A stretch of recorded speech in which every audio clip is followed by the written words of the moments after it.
ഒന്നും കൊടുക്കാനില്ലാത്തവരുണ്ടാവും മിസ്കീന്മാര്. എപ്പോഴും ഉസ്താദ്മാര് സ്വതപ്പെടുത്തവർക്ക് മാത്രമേ തുറക്കുള്ളൂ എന്ന് പറയാൻ ചേരില്ല. അങ്ങനെയല്ല, കൊടുക്കാത്തവർക്ക് അള്ളാഹുവെ കൊടുത്ത പ്രതിഫലം നീ കൊടുക്കണേ തമ്പുരാനെ.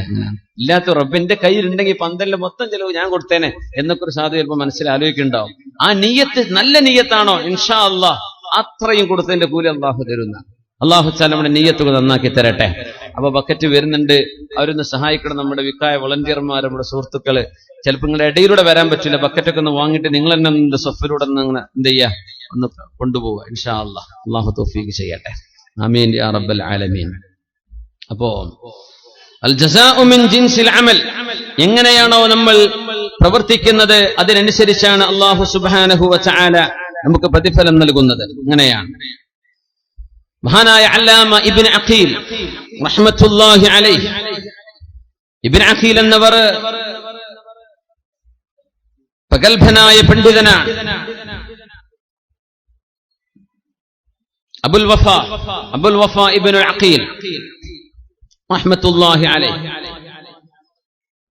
മഹാനായ അല്ലാമ ഇബ്നുൽ ജൗസി അവരുടെ താരീഖിൽ അബുൽ മുദഫർ സിബ്ത് ഇബ്നുൽ ജൗസി അവരുടെ താരീഖിൽ അബുൽ വഫ ഇബ്നു അഖീൽ റഹ്മത്തുള്ളാഹി അലൈഹിയുടെ ഈ സംഭവം ഉദ്ധരിക്കുന്നുണ്ട്. വിശുദ്ധമായ മക്ക അൽ മുകറമ ഹറസഹല്ലാഹ്, അല്ലാഹു ആ മക്ക നഗരത്തിന് എന്നും കാവൽ നൽകട്ടെ. അവന്റെ മദീനക്കും അല്ലാഹു കാവൽ നൽകട്ടെ. പരിശുദ്ധമായ ഖുദ്സിന്, ജെറൂസലേമിന് അല്ലാഹു തആല കാവൽ നൽകട്ടെ. ആമീൻ യാ റബ്ബൽ ആലമീൻ. മക്കയിൽ നിൽക്കുകയാണ് മഹാനായ ഇബ്നു അഖീൽ തങ്ങൾ. ഒരുപാട് ആളുകൾ ഇപ്പോൾ ഉംറയിലാണല്ലേ. ഉംറത്തുൻ ഫീ റമളാന തഅദിലു ഹജ്ജതൻ മഈ, റമളാനിൽ ചെയ്യുന്ന ഒരു ഉംറ എന്റെ കൂടെ ചെയ്ത ഹജ്ജിന് തുല്യമാണെന്ന് മഹാനായ റസൂലുള്ളാഹ് സ്വല്ലല്ലാഹു അലൈഹി വസല്ലം. അല്ലാഹു നമുക്കൊക്കെ അതിന് തൗഫീഖ് തരട്ടെ യാ റബ്ബൽ ആലമീൻ. എപ്പോഴെപ്പോഴും ഉംറക്ക് പോകരുത്. മഹാനായ അത്തിപ്പറ്റ ഉസ്താദ് അവറുകളെ അല്ലാഹു മഹാനവർക്ക് ദീർഘായുസ്സും ആഫിയത്തും നൽകട്ടെ. ഉലമാഉൽ ആഖിറ, പരലോകത്തേക്ക് പോകുന്ന ആലിമീങ്ങളുടെ സർവ്വ അടയാളങ്ങളും നമുക്ക് കാണാൻ പറ്റുന്ന വളരെ മുത്തഖിയായ അല്ലാഹുവിന് വേണ്ടി ജീവിക്കുന്ന ഒരു മഹാൻ. വലാ നുസക്കി അലല്ലാഹി അഹദ നഹ്സിബുഹു ഖൈറാ. അല്ലാഹു ആ മഹാനവർക്ക് ദീർഘായുസ്സും ആഫിയത്തും കൊടുക്കട്ടെ. എന്റെ സുഹൃത്ത് ഉസ്താദിനെ ഞങ്ങൾ ബഹ്റൈനിൽ വെച്ച് കണ്ടപ്പോ കൂടെ വന്ന സുഹൃത്ത് പറഞ്ഞു, ഉസ്താദ് ഈ റമളാനിൽ ഉംറക്ക് പോവാൻ. ഉംറ കഴിഞ്ഞ് വന്നപ്പോ ഉംറക്ക് പോവാന്ന് പറഞ്ഞപ്പോ ഉസ്താദ് ആദ്യം പറഞ്ഞു, ഉംറക്ക് ഇടക്കിടക്കൊന്നും പോണ്ട, ഇടക്കിടക്കൊന്നും ഉംറക്ക് പോവരുത് എന്ന് പറഞ്ഞു. എന്തേ കാരണം എന്നറിയോ? കഅബയോടുള്ള ഒരു മതിപ്പ് നഷ്ടപ്പെടുന്നു ഇടക്കിടക്ക് പോയ. ഈ ഉംറക്ക് കൊണ്ടുപോകുന്ന ഉസ്താദ്മാർക്കൊക്കെ വലിയ ഒരു ബലാവും അള്ളാഹുവിന്റെ ഭാഗത്തുള്ള ഇബ്തിലാവും പരീക്ഷണാണെന്നാണ്. കാരണം ഇടക്കിടക്ക് ഇങ്ങനെ പോയാലേ ഹറമ് അതൊക്കെ നമുക്ക് പുല്ലാന്നുള്ളൊരു തോന്നൽ വന്നു പോയാൽ കഴിഞ്ഞു. ഹറമിന്റെ പുണ്യവും ഹറമിന്റെ മഹത്വവും നമ്മുടെ കൽബിന്ന് ഇടിഞ്ഞു പോകും ഇടക്കിടക്ക് ഇങ്ങനെ പോകുമ്പോ. ഉസ്താദ് പറയാണ്, വലിയ കൊതി ഹുബ്ബുണ്ടെങ്കിൽ പോയിക്കോ, അല്ലെങ്കിൽ വർഷത്തിൽ ഒന്നൊക്കെ ധാരാളമാണ്. ആ ഉംറക്ക് പോകുന്ന കാശ് കൊണ്ട് എത്രയോ പാവപ്പെട്ടവരെ സഹായിച്ചാൽ ആ ഉംറയെക്കാളും വലിയ കൂലി നാട്ടിൽ തന്നെ കിട്ടും. ഇടക്കിടക്കൊന്നും പോയിട്ട് എന്ത് ചെയ്യരുത്, കഅബയുടെ ആ ഒരു പുണ്യം റൗള ഷരീഫൊക്കെ കാണുന്ന ഒരു രസമുണ്ടല്ലോ, അത് നഷ്ടപ്പെടും ഇടക്കിടക്ക് എപ്പോഴെപ്പോഴും ആയിക്കഴിഞ്ഞാൽ. ഉസ്താദ് ഇപ്പൊ ഈ റമളാന്റെ ഒരാഴ്ച മുമ്പ് സുബ്ഹാനല്ലാഹ് വളരെ ചിന്തിപ്പിക്കുന്ന ഒരു കാര്യമാണ്. അങ്ങനെയൊന്നും ആരും പറയില്ല, ആ പോയിക്കോ നമുക്ക് വേണ്ടി തോരുന്ന വരുമ്പോ എന്താ കൊണ്ടുവരാന്നാ ചോദിക്കുക അല്ലെ. ആ സുബ്ഹാനല്ലാഹ്, ഉസ്താദ് അങ്ങനെയല്ല. മക്കത്തുൽ മുഹറം, മക്കൽ മുകറമ ഹറസഹല്ലാഹ്, പരിശുദ്ധമായ മക്കയിൽ മഹാനായ അല്ലാമ അബുൽ വഫാ ഇബ്നുൽ അഖീൽ റഹ്മത്തുള്ളാഹി അലൈഹി മക്കയിൽ അനുഭവം പറയുന്നുണ്ട്. ഞാനെന്ന് വിശന്ന് വല്ലാത്ത വിശപ്പ്, എന്തെന്നില്ലാത്ത വിശപ്പ്, ഭക്ഷണം കിട്ടുന്നില്ല, ഭക്ഷണമില്ല, വലിയ വിശപ്പ്, ബുദ്ധിമുട്ടുണ്ട്. മക്കയിലൂടെ അങ്ങനെ നടക്കുമ്പോൾ ഒരു പാക്കറ്റ് കണ്ടു, ഒരു നല്ല മനോഹരമായ തുണി കൊണ്ട് പൊതിഞ്ഞെടുത്ത ഒരു കിഴി. ഞാൻ തുറന്നു നോക്കുമ്പോ മാഷാ അല്ലാഹ്, അതിന്റെ ഉള്ളിൽ കാണുന്നത് മുത്തുകളാണ്. മുത്തുകളുടെ ഒരു കിഴി. അന്നത്തെ വലിയ പൈസ അതാണ്. വലിയൊരു കോടീശ്വരന്റെ ATM ഒക്കെ വീണുപോയ എന്താ അതാ അവസ്ഥ. അന്നത്തെ വലിയ മുതലാളിന്റെ ATM ആണ് ആ കിഴി എന്നൊക്കെ പറഞ്ഞു. മുത്തുകളാ കൊണ്ട് നടക്കുക. അദ്ദേഹം പറയാം, എനിക്ക് വിശപ്പുണ്ട്, വല്ലാത്ത വിശപ്പുണ്ട്. ഞാൻ ആ പൊതി എന്റെ കയ്യിലെടുത്തു. ആര് ചോദിച്ചു വരുന്നുണ്ടോ അവർക്ക് കൊടുക്കണമെന്ന നിയ്യത്തോടുകൂടെ ഞാൻ വീട്ടിലേക്ക് വന്നു. ഞാൻ തുറന്നു നോക്കുമ്പോൾ എന്റെ കണ്ണുകൊണ്ട് ഇതുവരെ കണ്ടിട്ടില്ലാത്ത മനോഹരമായ മുത്തുകൾ അതിലുണ്ട്. ഞാനത് ആരുടേതാണെന്ന് വിളിച്ചു ചോദിക്കാനെന്ന് പുറത്തിറങ്ങിയതേ ഉള്ളൂ. പ്രായമുള്ള ഒരാൾ വന്ന് പറയുന്നുണ്ട്, മക്കളെ, എന്റെ ഒരു കിഴി നഷ്ടപ്പെട്ടു പോയിട്ടുണ്ട്. ആര് തിരിച്ചു തന്നാലും 500 ദീനാർ, 500 സ്വർണ്ണ നാണയം, 500 ദീനാർ ഞാൻ പകരം കൊടുക്കും. എന്റെ ആ നഷ്ടപ്പെട്ടു പോയ മുത്തുകളുടെ കിഴി ആരെങ്കിലും കണ്ടെങ്കിലും തിരിച്ചു തരയണമേ. അപ്പൊ ഇബ്നു അഖീൽ തങ്ങൾ പറയാ, ഞാൻ വിശന്നിരിക്കുകയാണ്, ഒരു 500 ദിർഹമൊക്കെ കിട്ടാൻ എനിക്ക് വല്ലാത്ത ആവശ്യവുമുണ്ട്. 500 വേണ്ട, ഒരു ദിർഹമിന്റെ പകുതി മതി. പക്ഷെ ഇയാൾ ഓഫർ ചെയ്യല്ലേ. അതുകൊണ്ട് ഞാൻ തീരുമാനിച്ചു തിരിച്ചു കൊടുക്കാമെന്ന്. അദ്ദേഹത്തോട് ചോദിച്ചു, നഷ്ടപ്പെട്ടു പോയ കിഴിയുടെ നിറം എന്താണ്, രൂപം എന്താണ്, എന്താണ് അകത്തുള്ളത്, വെരിഫൈ ചെയ്യണല്ലോ, ശരിയാണോ നുണ പറയാണോ അല്ലേ എന്ന്. അങ്ങനെ അദ്ദേഹം പറഞ്ഞു കൊടുത്തു. നോക്കുമ്പോ അദ്ദേഹം പറഞ്ഞ ആ ഡിസ്ക്രിപ്ഷൻസ് ഒക്കെ വെച്ച് നോക്കുമ്പോ തന്റെ കയ്യിൽ കിട്ടിയത് അയാളുടെ നിധിയാണ്, അയാളുടെ ആ മുത്തുകളുടെ പാക്കറ്റാണ്. ഞാൻ അദ്ദേഹത്തിന് ഏൽപ്പിച്ചു അത്. അദ്ദേഹം അതിന് പകരം എന്റെ കയ്യിലേക്ക് വെച്ച് നീട്ടി തന്നു. 500 ദീനാർ, 500 സ്വർണ്ണ നാണയം തന്നു. ഞാൻ പറഞ്ഞു, എനിക്ക് വേണ്ട എന്ന്. അദ്ദേഹം പറഞ്ഞിട്ട് എടുത്തേ പറ്റൂ. ഞാൻ പറഞ്ഞു, ഒരു നന്മക്ക് പകരം നമ്മൾ പ്രതിഫലം ചോദിച്ചുകൂടല്ലോ, ഇതെന്റെ ബാധ്യതയാണ്. അദ്ദേഹം പറഞ്ഞു, പിടിച്ചേ പറ്റൂ. ഞാൻ പറഞ്ഞു, എനിക്ക് വേണ്ട. അദ്ദേഹം പറഞ്ഞു, എടുത്തേ പറ്റൂ. ഞാൻ പറഞ്ഞു, വേണ്ട. ആദ്യം തോന്നി വിശക്കുന്നുണ്ടല്ലോ, കുറച്ച് പൈസ ഒക്കെ കിട്ടിയാൽ തിരക്കേടില്ല എന്ന്. പക്ഷേ പിന്നെ തോന്നി, നഷ്ടപ്പെട്ടു പോയതിന്റെ സാധുവിന്റെ പൈസ എടുത്തിട്ട് എന്തിനാ. നബി തങ്ങൾ ഒരു കഥ പറഞ്ഞിട്ടുണ്ട്, റസൂലുള്ളാഹി സ്വല്ലല്ലാഹു അലൈഹി വസല്ലം, സ്വഹീഹ് മുസ്ലിമിലുണ്ടെന്നാണ് എന്റെ ഓർമ്മ ശരിയാണെങ്കിൽ. ഹബീബായ തങ്ങൾ പറയാ, അന്ന് മുമ്പ് ഒരു സ്ഥലക്കച്ചവടം നടക്കുമ്പോ, റിയൽ എസ്റ്റേറ്റുകാരൊക്കെ ഉണ്ടായിരിക്കുമല്ലോ, കേൾക്കുക. ഒരു സ്ഥല കച്ചവടം നടക്കാൻ, കച്ചവടമൊക്കെ ഉറപ്പിച്ചു, പൈസ ഒക്കെ വാങ്ങി, ഉടമസ്ഥൻ ഒരാൾക്ക് വിറ്റു, അയാൾ വാങ്ങിച്ച് അവിടെ എന്തോ വീട് വെക്കാനോ മറ്റോ കുഴിച്ചുകൊണ്ടിരിക്കുമ്പോഴാ നിധി കിട്ടുന്നത് ഒരു പൂജയിൽ ഒരു കലത്തിൽ നിറയെ സ്വർണ്ണ നാണയം. അന്നത്തെ ബാങ്ക് ലോക്കറുകൾ അങ്ങനെയാണ്, ഭൂമിയിലാ കുഴിച്ചിടുക. ആ ഒരു ഓർമ്മക്ക നമ്മൾ ഇന്നും ഏതെങ്കിലും ഭൂമിയിൽ നിധി ഉണ്ടോ എന്നൊക്കെ ആലോചിച്ചു പോകും. നിധിന്റെ എന്ന് പറയും മനുഷ്യന്മാര് ചാടി വീഴാണ്, കുറെ പറ്റിക്കപ്പെട്ടതും അല്ലാത്തതും കൊലപാതകങ്ങളും. സുബ്ഹാനല്ലാഹ്. ഏതായിരുന്നാലും മുത്ത് റസൂലുള്ളാഹി സ്വല്ലല്ലാഹു അലൈഹി വസല്ലം തങ്ങൾ പറഞ്ഞു, ഇങ്ങനെ ഒരു നിധി കിട്ടിയിട്ടുണ്ട്. നമ്മൾ മറ്റേ കഥന്റെ അടിയിലാണ്, തിരിച്ചു വരും ഇൻഷാ അല്ലാഹ്. അപ്പോ നിധി കിട്ടിയിട്ടുണ്ട് എന്ന് പറഞ്ഞു. ആ മനുഷ്യൻ ഇത് വിറ്റ ആളുടെ അടുത്തേക്ക് ഓടിപ്പോവാൻ ചോദിച്ചു, അല്ല, നിങ്ങൾ എനിക്ക് തന്നത് ഭൂമിയോ അല്ല സ്വർണ്ണോ? ഭൂമി കച്ചവടം, ഭൂമിയല്ലേ നിങ്ങൾ വാങ്ങിച്ചത്. എന്നാലേ അതിന്റെ അകത്തുനിന്ന് എനിക്കൊരു പാത്രം നിറയെ സ്വർണ്ണ നാണയം കിട്ടിയിട്ടുണ്ട്, ദീനാറ് കിട്ടിയിട്ടുണ്ട്, അത് നിങ്ങൾ എടുക്കണം. അത് ഞാൻ എടുക്കൂല, വിറ്റാള്. അതെങ്ങനെ? നിങ്ങൾക്ക് ഞാൻ ഭൂമി വിറ്റില്ലേ? ഭൂമി വിറ്റപ്പോ അതിന്റെ ഉള്ളിലുള്ളതെല്ലാം നിങ്ങൾക്ക് തന്നെയല്ലേ, അതുകൊണ്ട് എനിക്ക് വേണ്ട. ഞാൻ പറഞ്ഞു, പറ്റില്ല, നിങ്ങളുടെ ഭൂമിയല്ലേ ഞാൻ വാങ്ങിച്ചിട്ടുള്ളൂ, അതിനകത്തുള്ള സ്വർണം കച്ചവടത്തിൽ പറഞ്ഞിട്ടില്ലല്ലോ, അതുകൊണ്ട് ഇത് നിങ്ങൾക്കുള്ളതാ. ഞാൻ പറഞ്ഞു, ഞാൻ എടുക്കൂല. ഇങ്ങനത്തെ റിയൽ എസ്റ്റേറ്റ് കിട്ടൂലട്ടാ. സുബ്ഹാനല്ലാഹ്. നമ്മുടെ നാട്ടിലൊക്കെ എന്നാ ഇരിക്കും, നമുക്ക് ആ കോൺട്രാക്ട് ഒന്നും കൂടെ ഒന്ന് മാറ്റി എഴുതണം. സെന്റിന് 2 ലക്ഷം വെച്ചത് 25 ലക്ഷം ആക്കാം, എന്നിട്ട് ആ കച്ചവടം അങ്ങ് മാറ്റി ഒന്ന് അടിക്കാന്ന് പറയും. വിറ്റാള് പറഞ്ഞു, എനിക്ക് വേണ്ട. വാങ്ങിച്ചാള് പറഞ്ഞു, എനിക്കും വേണ്ട. അപ്പോഴാണ് നീതിമാനായ ഒരു ഭരണാധികാരിയുടെ മുമ്പിൽ വിഷയമെത്തി. അദ്ദേഹം ചോദിച്ചു, അല്ല, നിങ്ങൾക്ക് പ്രായപൂർത്തിയെത്തിയ ആൺകുട്ടികളും പെൺകുട്ടികളൊക്കെ ഉണ്ടോ? വാങ്ങിച്ചാള് പറഞ്ഞു, എനിക്കൊരു മോളുണ്ട്. വിറ്റാള് പറഞ്ഞു, എനിക്കൊരു മോനുണ്ട്. എന്നാ പിന്നെ എന്ത് ചെയ്യാ, ഇവർ രണ്ടുപേരും കല്യാണം കഴിക്കട്ടെ, എന്നിട്ട് അവരുടെ നിക്കാഹിന്റെ ചെലവ്, കല്യാണത്തിന്റെ ചെലവ് ഈ നിധിയിൽ നിന്നായിക്കൊള്ളട്ടെ, ഇത് രണ്ടാളുടെയും സ്വത്താണ് എന്ന് പറഞ്ഞ് അങ്ങനെ ആ പ്രശ്നത്തിന് പരിഹാരം കിട്ടിയത്. അല്ലെങ്കിൽ പരിഹാരം ഉണ്ടായിരുന്നില്ല.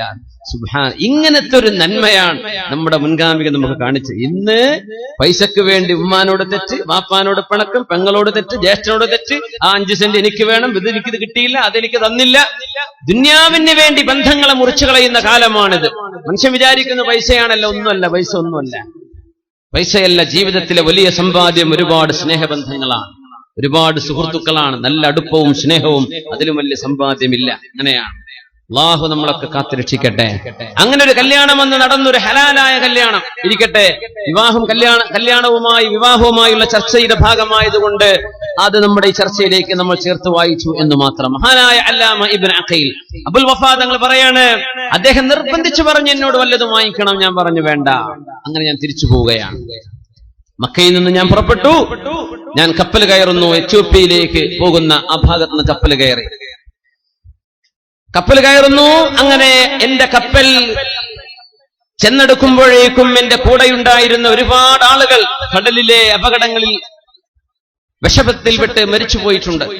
കുറെ ആളുകളെ കാണാതായിട്ടുണ്ട്. ഞാൻ എങ്ങനെയോ എന്റെ ആ മുറിയൻ കപ്പലുമായി ഒരു ദ്വീപിലേക്ക് എത്തിപ്പെട്ട അവിടെ മുസ്ലിമീങ്ങളുണ്ട്, ഒരുപാട് മുസ്ലിമീങ്ങളുണ്ട്. മഹാന്മാരായ സാദാത്യങ്ങളും സഹാബത്തൊക്കെ നമ്മുടെ നാട്ടിലേക്ക് കടന്നു വന്ന പോലെ ചെന്ന് നോക്കുമ്പോ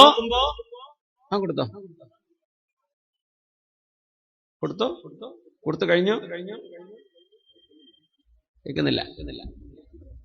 ഉണ്ടോ? പള്ളി അടുത്തുണ്ടോ? മൊബൈൽ വാങ്ങായിരിക്കും. മൊബൈലില്ല, പള്ളിയിൽ നിന്ന് കേൾക്കുന്നുണ്ടെങ്കിൽ നമുക്ക് നിർത്തണം. അപ്പോ ഞാൻ ആ പള്ളിയിലേക്ക് ചെന്നു. ആ മരുഭൂമി ആ ദ്വീപിലെത്തിപ്പെട്ടു. ആ ദ്വീപിലെ അവിടെ ഒരു പള്ളി കണ്ടു. ഞാൻ അവിടെ ചെന്ന് നോക്കുമ്പോൾ അവിടെ കുറെ ആളുകളൊക്കെ നിസ്കരിക്കുന്നുണ്ട്. മാഷാ അല്ലാഹ്. അങ്ങനെ അവരിങ്ങനെ പള്ളിയിലിരിക്കുമ്പോ ഞാനിങ്ങനെ ഖുർആൻ ഇങ്ങനെ ഓതിക്കൊണ്ടിരിക്കുമ്പോ അവര് ചോദിച്ചു, നിങ്ങൾ എവിടുന്നാ? ഞാൻ പറഞ്ഞു, ഞാൻ ഹജ്ജ് കഴിഞ്ഞ് വരികയാണ്. പക്ഷേ ഇവിടെ അറിയാതെ എത്തിപ്പെട്ടത്, എന്റെ നാടിതല്ല. ഞാൻ അങ്ങ് എത്യോപ്യ വഴി കടന്നു പോകേണ്ട ആളാണ്. പക്ഷെ ഞാൻ ഇവിടെ എത്തിപ്പെട്ടതാണ്. അവര് പറഞ്ഞു, ഞങ്ങൾക്ക് ഖുർആൻ പഠിപ്പിച്ചു തരൂ. കേൾക്കുന്ന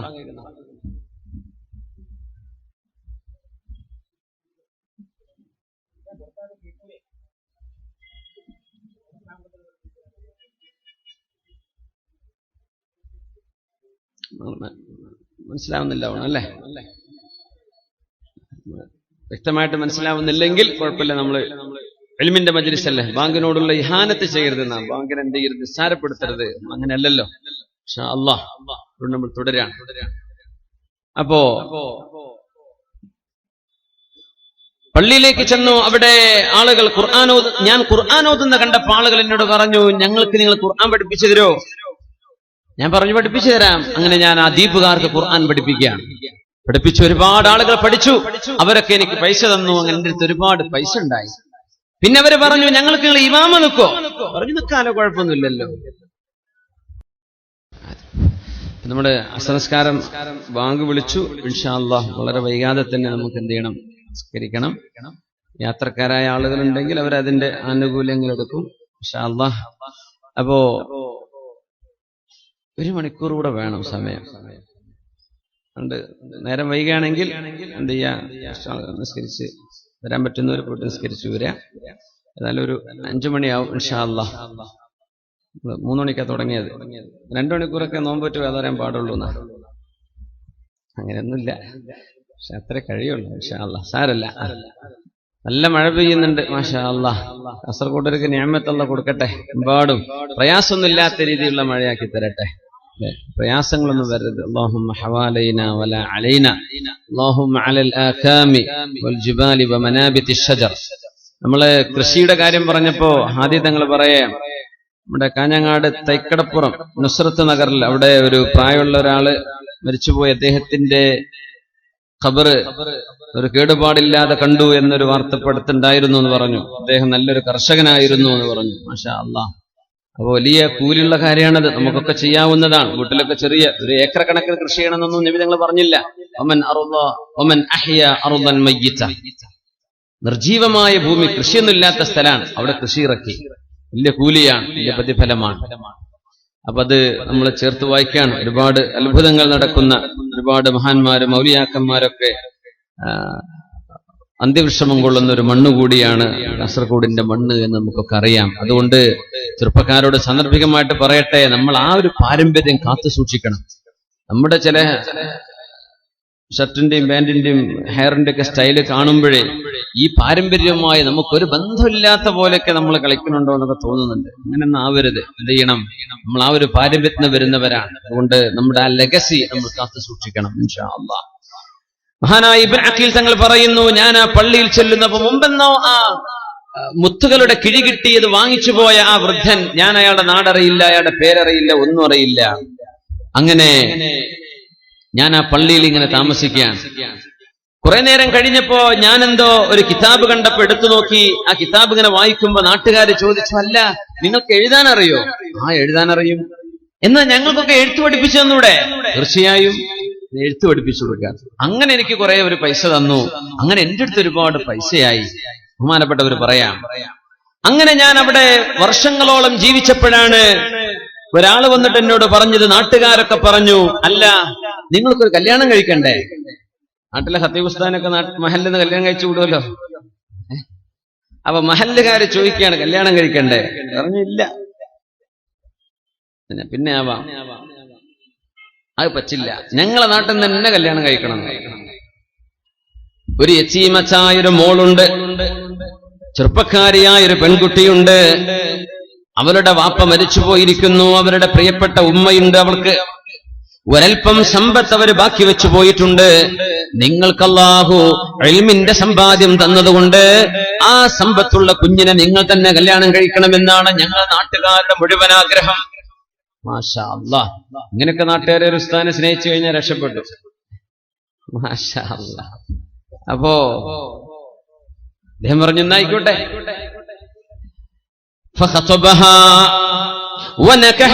അവരെ കല്യാണം കഴിച്ചു, നിക്കാഹ് കഴിഞ്ഞു, കല്യാണം കഴിഞ്ഞു.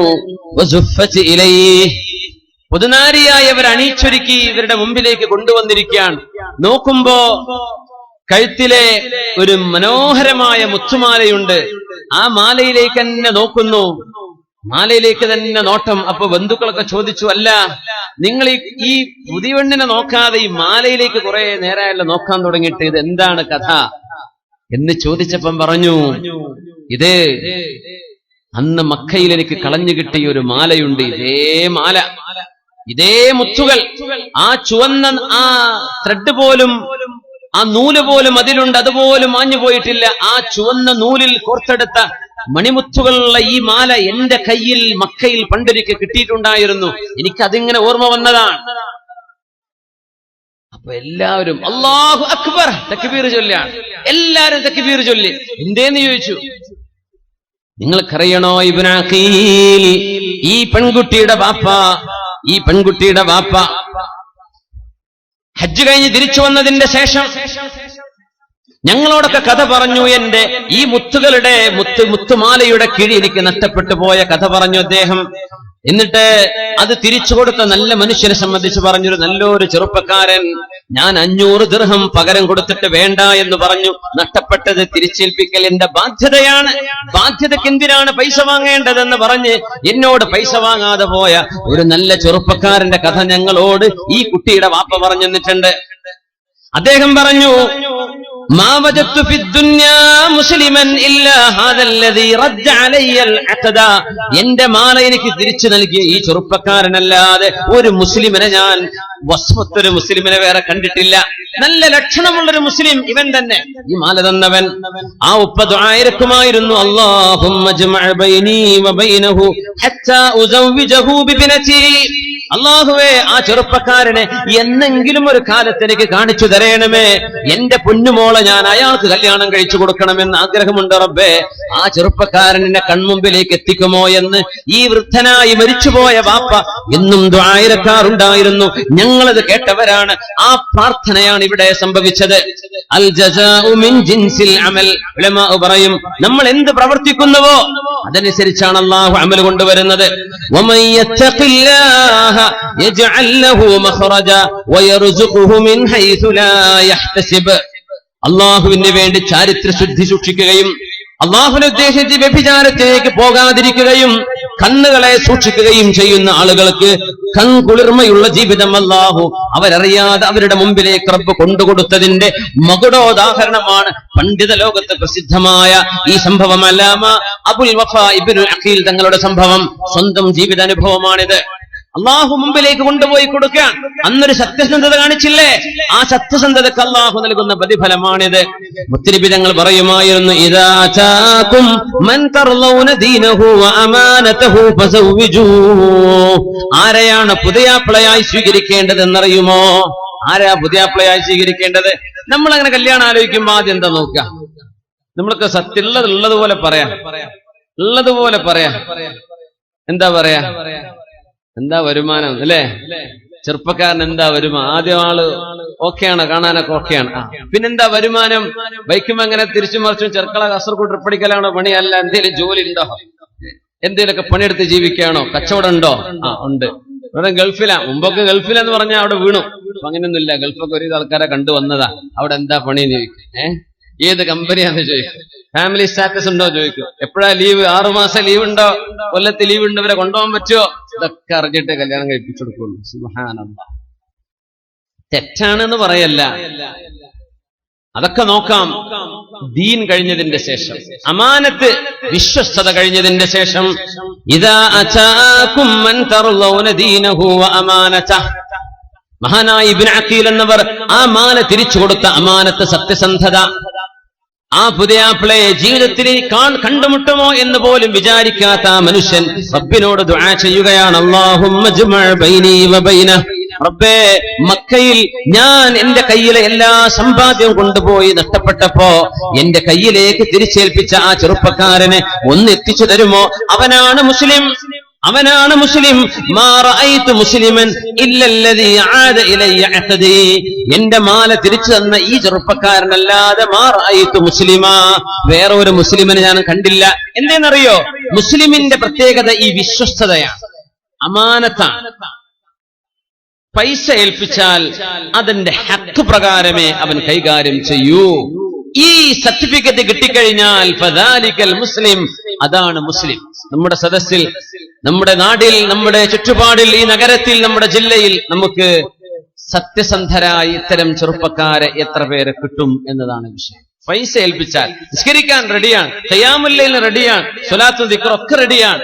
പൈസ ഏൽപ്പിച്ചാൽ കഴിഞ്ഞു. വലിപ്പിന്റെ അടുത്ത് നിർത്താൻ പറ്റൂല എന്നാ പറയാ. ഡ്രോവറിന്റെ അടുത്ത്, പൈസ ഇടുന്നോടത്ത് നിർത്താൻ പറ്റൂല. ബാക്കി എല്ലാ ജോലിക്കാളും ഒക്കെയാണ്. ആളുടെ വാല്യൂ സീറോ, ബിഗ് സീറോ, വട്ടപൂജയാണെന്ന് ആളുടെ വില ഇല്ല എന്ന. ദീനിൽ വിലയില്ല.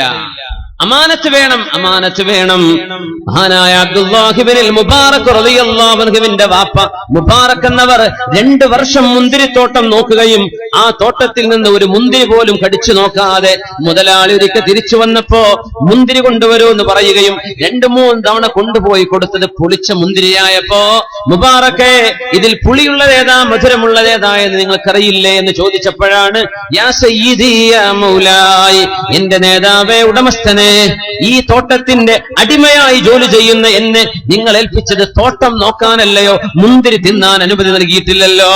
അതുകൊണ്ട് ഇതിൽ പുളിയേതാ മധുരമേതാ എന്ന് എനിക്കറിയില്ല, ഞാൻ തിന്നു നോക്കിയിട്ടില്ല. 2 വർഷമായി ഒരു മുന്തിരി പോലും ഞാൻ തിന്നു നോക്കിയിട്ടില്ല. അപ്പോഴാണ് ഈ മുബാറക് എന്നവർക്ക് മുതലാളി സ്വന്തം മകളെ കല്യാണം കഴിച്ചു കൊടുക്കുന്നത് ചരിത്രം നിങ്ങൾ കേട്ടിട്ടുണ്ടായിരിക്കും. മുതലാളി കല്യാണം കഴിച്ചെടുത്തു. സ്വന്തം മോളോട് പറഞ്ഞു, മോളെ, എനിക്കൊരു പുതിയാപ്പിളയുണ്ട്. ആരാണെന്നറിയോ? ഇല്ല ഉപ്പ. ആരാണ്? മുബാറക്കാണ് മോനെ. എന്റെ ഉപ്പാക്ക് ഇഷ്ടായോ? ഉപ്പാക്ക് ഇഷ്ടമായി മോളെ. എന്തുകൊണ്ടുപ്പാ? എന്തുകൊണ്ട് മുബാറക് എന്ന അടിമയെ, വലിയൊരു മുതലാളിയുടെ മോളെ എന്തിന് കല്യാണം കഴിച്ചു കൊടുക്കണം? മോളെ, മുബാറക്കിനെ പോലെ അമാനത്ത്, സത്യസന്ധത കാണിച്ച ഒരു ചെറുപ്പക്കാരനെ ഞാൻ കണ്ടില്ല. അതുകൊണ്ട് ഉപ്പാക്ക് ഇഷ്ടമാണോ? എനിക്കിഷ്ടമാണ് ഉപ്പ. അങ്ങനെ കല്യാണം കഴിഞ്ഞ ആ ഭാര്യ ഭർത്താവിൽ നിന്നുണ്ടായ മോനാണ് ലോകം കണ്ട പ്രഗത്ഭനായ പണ്ഡിതൻ മഹാനായ അബ്ദുല്ലാഹി ഇബ്നുൽ മുബാറക് റളിയല്ലാഹു അൻഹു. അമാനത്തായിരുന്നു, വിശ്വസ്തതയാണ്. ജീവിതത്തിൽ അത് നഷ്ടപ്പെട്ടത് വീണ്ടെടുക്കൽ അനിവാര്യമാണ്. ഇദാ അതാകും മൻ തർളൗന ദീനഹു വ അമാനതഹു ഫസവ്വിജു, നിങ്ങൾ ആർക്കെങ്കിലും ഒരു ചെറുപ്പക്കാരന്റെ ദീനീ ബോധവും അവന്റെ വിശ്വസ്തതയും ഇഷ്ടമായാൽ കല്യാണം കഴിച്ചു കൊടുത്തോളൂ. പിന്നെ വീട്ടിക്ക് കാറ് കയറോ വണ്ടി പോവോ ഇതൊന്നും നോക്കണ്ട. അതൊന്നും ഷറയിൽ പറയേണ്ട കാരണമല്ല. വീട്ടിക്ക് വണ്ടി പോവില്ല അതൊന്നും പറഞ്ഞിട്ടില്ല, അതൊക്കെ നമ്മൾ ഉണ്ടാക്കിയതാണ്. ഇദാ അതാകും മൻ തർളൗന ദീനഹു വ അമാനതഹു ഫസവ്വിജു, ഏതെങ്കിലും ഒരു ചെറുപ്പക്കാരന്റെ വിശ്വസ്തതയും ദീനും ഇഷ്ടപ്പെട്ടാൽ. എന്തുകൊണ്ട് വിശ്വസ്തത? കല്യാണം കഴിച്ച് മുങ്ങുന്ന പുതിയാപ്പിളാരുണ്ട്. 2-3 കല്യാണം കഴിച്ച് ഓരോ ജില്ലയിൽ പോയിട്ട് ഓരോ കല്യാണം. ആ കിട്ടിയ സമ്പത്തിന്റെ ഒരൊറ്റ മുങ്ങലാണ്. അമാനത്തില്ല ഒന്ന്. ദീനുണ്ടെങ്കിൽ അവളെ ഇഷ്ടപ്പെട്ടാൽ നല്ല നിലക്ക് അവളുടെ കൂടെ ജീവിക്കും. അവളോട് വെറുപ്പാണെങ്കിൽ അവളെ ബുദ്ധിമുട്ടാക്കില്ല, നല്ല നിലക്ക് തൊലാക്ക് ചൊല്ലും. ലാ തജഅലൂഹാ കൽ മുഅല്ലഖ, പെണ്ണുങ്ങളെ തൊലാക്ക് ചൊല്ലുന്നുമില്ല, വേറെ കല്യാണം കഴിക്കാൻ അവളെ വിടുന്നുമില്ല, ഇവനറ്റ വിടുന്നുമില്ല, ഉപദ്രവിക്കാൻ. മെന്റലി ടോർച്ചർ ചെയ്യാൻ, മാനസികമായി പീഡിപ്പിക്കാൻ, അതൊന്നും ദീനുള്ള ചെറുപ്പക്കാര് ചെയ്യൂല. നമ്മളൊന്ന് യോജിച്ചു പോവില്ലേ മോളെ? എന്നാ പിന്നെ എന്ത് ചെയ്യാ? ഹക്കമൻ മിൻ അഹ്ലിഹി വ ഹക്കമൻ മിൻ അഹ്ലിഹാ. നമ്മുടെ മുതിർന്ന കാരണവന്മാർ ചർച്ച ചെയ്യട്ടെ, നമ്മൾ തമ്മിൽ തുടർന്നു പോകാൻ കഴിയുമോ ഇല്ലയോ. സാധ്യമല്ലെങ്കിൽ ത്വലാഖാണ് നമ്മുടെ പരിഹാരം. അള്ളാഹു അങ്ങനെ നിശ്ചയിച്ചിരിക്കണം. നമ്മൾ പിരിയുകയാ, നിനക്ക് നല്ലൊരു ഭർത്താവിനെ കിട്ടട്ടെ, എനിക്കൊരു നല്ല പെണ്ണിനെയും കിട്ടട്ടെ, മഅസ്സലാമ. ഇത് പറഞ്ഞ് സമാധാനപരമായി പിരിയേണ്ട കേസ് വരും.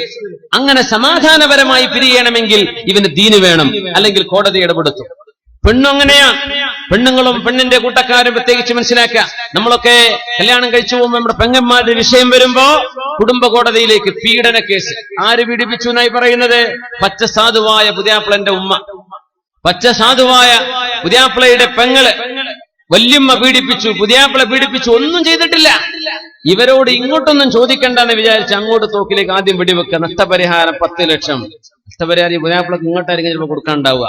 പക്ഷേ എന്തായാലും വിവാഹ വിഷയത്തിൽ പെണ്ണിന് അനുകൂലമായിരിക്കും വിധി പറയുക എന്ന ഒരു ധിക്കാരത്തിൽ പച്ചയായ നുണ പറഞ്ഞ് പച്ചയായ കള്ളക്കേസുണ്ടാക്കി എന്റെ മുമ്പിനെ ദുന്യാവ് രക്ഷപ്പെട്ടാൽ മതിയോ? ആഖിറം രക്ഷപ്പെടണ്ടയോ? ആഖിറം രക്ഷപ്പെടണ്ടയോ? എത്ര കുടുംബമാണ് കള്ളക്കേസിൽ കുടുങ്ങി കിടക്കുന്നത്? പച്ചയായ നുണ, നന്മയല്ലാതെ മറ്റൊന്നും ചെയ്തിട്ടില്ലാത്ത ഒരു ഉമ്മ, നല്ല വാക്കുകളല്ലാതെ മറ്റൊന്നും പറഞ്ഞിട്ടില്ല. ഇത് എങ്ങാനും മോശപ്പെട്ട പറഞ്ഞുപോയി എന്ന് വിചാരിക്കുക. മനുഷ്യന്മാരില്ലേ? ആരാ അയ്യുർ റിജാലിൽ മുഹദ്ദബു? ആരാ ഒരു തെറ്റും ചെയ്യാത്തവരാരാ ഉള്ളത്? ഇങ്ങനെ പൊറുക്കേണ്ടടുത്തും ക്ഷമിക്കേണ്ടടുത്തും അതിനൊരുങ്ങാതെ കോടതി വരാന്തകളിലേക്ക് കേസുകൾ നീങ്ങുന്നത് ദീനില്ലാത്തതിന്റെ കുഴപ്പമാണ്. പെണ്ണിന് ദീന് വേണം, പെണ്ണിന്റെ വാപ്പാക്ക് ദീന് വേണം, ആങ്ങൾക്ക് ദീന് വേണം. ഒരു മനുഷ്യന് ഞാൻ എന്തിനു ദുൽമ ചെയ്യണം? വിധങ്ങൾ പറയുന്നു, ഇന്ന അസ്റഅ അശ്ശർരി ഉഖൂബതൻ ഇൻദല്ലാഹ്. അള്ളാഹുവിന്റെ അടുത്ത് ഏറ്റവും കടുത്ത ശിക്ഷ വളരെ പെട്ടെന്ന് വരുന്ന 2 തെറ്റുകളാണുള്ളത്. 2 തെറ്റുകൾക്കാണ് അസ്റഉൽ ഉഖൂബ. തെറ്റുകൾക്ക് അള്ളാഹു ഉടനെ ശിക്ഷ കൊടുക്കുന്ന 2 തെറ്റുകളാണുള്ളത്. പ്രത്യേകം മനസ്സിലാക്കി വെക്കുക. 2 എണ്ണമാണ്. ഒന്ന് അൽ ബഗ്യു വ ഖതീഅത്തുർ റഹിമി. ഒന്ന് അക്രമം ചെയ്യലാണ്. ഒരു മനുഷ്യനെ പറ്റി ഇല്ലാത്തത് ആരോപിച്ച മനുഷ്യനെ കേസുകളിൽ കൊടുക്കുക, ബുദ്ധിമുട്ടാക്കുക, പീഡിപ്പിക്കുന്നത്, ഒരു മനുഷ്യനെ ബുദ്ധിമുട്ടാക്കുന്നത് അക്രമം ചെയ്യുന്നതാണ്. സ്വന്തം രക്തബന്ധത്തോട് കുടുംബബന്ധം മുറിച്ചു കളയലും അള്ളാഹുവിന്റെ മുമ്പിൽ ഗുരുതരമായ തെറ്റും വളരെ പെട്ടെന്ന് അതിന്റെ ശിക്ഷ വരുമെന്ന് മഹാനായ റസൂലുള്ളാഹി സ്വല്ലല്ലാഹു അലൈഹി വസല്ലം. ഇന്ന അസ്റഅ സവാബ്, പ്രതിഫലം ഏറ്റവും കൂടുതൽ വളരെ പെട്ടെന്ന് അള്ളാഹു കൂലി തരുന്നത് സിലത്തുർ റഹിം, കുടുംബബന്ധം ചേർക്കലുമാണ്. പിരിഞ്ഞു നിൽക്കുന്ന ഭാര്യ ഭർത്താക്കന്മാർ ചേരുന്നു, തെറ്റി നിന്നിരുന്ന ഉമ്മയോട് വാപ്പയോട് പിണക്കം തീർക്കുന്നു. റമളാനല്ലേ ഉമ്മ പുറത്തു തരണേ, ഉമ്മ മാപ്പാക്കി തരണേ, അങ്ങനെ പറയാ. നന്നായി തീരാ. കുടുംബമാണ്. കല്യാണം കഴിച്ചാലും അല്ലെങ്കിലും കുടുംബമാണ്, എല്ലാം കുടുംബമാണ്. കല്യാണം കഴിച്ച പെണ്ണിനെ സംബന്ധിച്ചിടത്തോളം ഭർത്താവിന്റെ ഉമ്മയും വാപ്പയും അവൾക്ക് രണ്ടാമതൊരു വാപ്പയും രണ്ടാമതൊരു ഉപ്പയുമായി. ഭർത്താവിനെ സംബന്ധിച്ചിടത്തോളം തന്റെ ഭാര്യയുടെ മാതാപിതാക്കൾ ഈ ഭർത്താവിനെ സംബന്ധിച്ചിടത്തോളം ആരാണ്? ഉമ്മയാണ്, വാപ്പയാണ്. ത്വലാഖ് ചൊല്ലിയാൽ പോലും മുറിയാത്ത ബന്ധമാണ്. നിക്കാഹിന്റെ ബന്ധം നമുക്കറിയാം. തൊട്ടാ ഒന്നും മുറിയില്ല എന്നല്ലേ പറയാ. സ്വന്തം ഉമ്മയെ തൊട്ടാ ഒന്നും മുറിയാത്ത പോലെ ഭാര്യ മാതാവിനെ തൊട്ടാ ഒന്നും മുറിയില്ല. ഭാര്യ ത്വലാഖ് ചൊല്ലിയതിന്റെ ശേഷമാണെങ്കിൽ തന്നെയും അത്രയും വലിയ ബന്ധമാണ്. അബൂ ഹുറൈറ റളിയല്ലാഹു തആല അൻഹു പറയുകയാണ്, സദസ്സിലിരിക്കുമ്പോ ഈ സദസ്സിൽ ആരെങ്കിലും സ്വന്തം കുടുംബത്തോട് പിണങ്ങി നിൽക്കുന്നുണ്ടോ? സദസ്സിന് എഴുന്നേറ്റ് പോകണം. അബൂ ഹുറൈറ റളിയല്ലാഹു അൻഹു പറഞ്ഞു, ഞാൻ പറയല്ല, നമുക്ക് സദസ്സിൽ കസാല മൊത്തം കാലിയായി പോയ പ്രശ്നമാവും ചിലപ്പോ. അങ്ങനെയൊന്നും ഉണ്ടാവില്ല എന്ന് വിചാരിക്കുക. അബൂ ഹുറൈറ തങ്ങൾ പറഞ്ഞു, എണീറ്റ് പോയിക്കോളിയത്. സ്വന്തം കുടുംബത്തോട് ചോരബന്ധമുള്ള ആളുകളോട് പിണങ്ങിയ മുഴുവൻ ആളുകളും എഴുന്നേൽക്കണമെന്ന് പറഞ്ഞപ്പോ സദസ്സിന്റെ അങ്ങേ മൂലയിൽ നിന്നൊരു ചെറുപ്പക്കാരൻ എഴുന്നേറ്റ് പോയി. നേരെ ഉപ്പയുടെ പെങ്ങള്, അമ്മായി എന്നല്ലേ പറയാ കാസർഗോഡൊക്കെ മന പെങ്ങൾക്ക്. അപ്പൊ എന്താ പറയാ? കുഞ്ഞുമ്മ. കുഞ്ഞുമ്മ, അത് ശരി. അമ്മായി ആരപ്പോ? അമ്മായി ഉമ്മക്ക് അമ്മായി എന്ന് പറയാം അല്ലേ? കുഞ്ഞുമ്മ. അപ്പൊ മൂത്തമ്മയാണെങ്കിലോ? മൂത്തമ്മ. ഉപ്പാന്റെ പെങ്ങള്. നിങ്ങൾ മലപ്പുറത്തൊക്കെ അമ്മായി എന്നാ പറയാ. നിങ്ങൾ പറയണ അമ്മായിക്ക് അമ്മായിമ്മ എന്നും പറയും, ഭാര്യയുടെ ഉമ്മാക്കേ. അപ്പൊ കുഞ്ഞുമ്മേ മൂത്തമ്മേ, മനസ്സിലാകുമല്ലോ, അങ്ങനെ പറഞ്ഞ പോരെ. അപ്പൊ അവരുമായൊരു പിണക്കുണ്ടായിരുന്നു ചെറുപ്പക്കാരന്. നേരെ ചെന്നിട്ട് പറഞ്ഞു, കുഞ്ഞുമ്മ പൊരുത്തപ്പെടണേ. എന്തേ മോനെ ഇപ്പൊ നന്നായി? ഒന്നുമില്ല, അബൂ ഹുറൈറ തങ്ങളുടെ ക്ലാസ് അവിടെ നടക്കുന്നുണ്ട്, അവിടുന്ന് ഒരു വാക്ക് പറഞ്ഞു, ഇപ്പൊ പിണക്കുള്ളവരൊക്കെ എഴുന്നേറ്റ് പോയിക്കോ എന്ന് പറഞ്ഞു. സ്വന്തം ചോരബന്ധത്തോട് പിണങ്ങിയവരൊക്കെ എഴുന്നേറ്റ് പോയിക്കോ എന്ന് പറഞ്ഞു. ഞാൻ പോന്നുമ്മ, അബൂ ഹുറൈറ തങ്ങൾ പറയല്ലേ, നബിന്റെ സ്വഹാബിയല്ലേ, ഞാൻ എഴുന്നേറ്റ് പോന്നു. മോനെ, അബൂ ഹുറൈറ തങ്ങളോട് പോയിട്ട് തിരിച്ചു ചോദിക്ക്, എന്തേ നിങ്ങൾ അങ്ങനെ പറയാൻ കാരണമെന്ന് ചോദിക്കൂ എന്ന് പറഞ്ഞു. ഞാൻ പൊരുത്തപ്പെട്ടു മോനെ, പൊരുത്തപ്പെട്ടു, നന്നായി. കുഞ്ഞമ്മ പൊരുത്തപ്പെട്ടു കൊടുത്തു.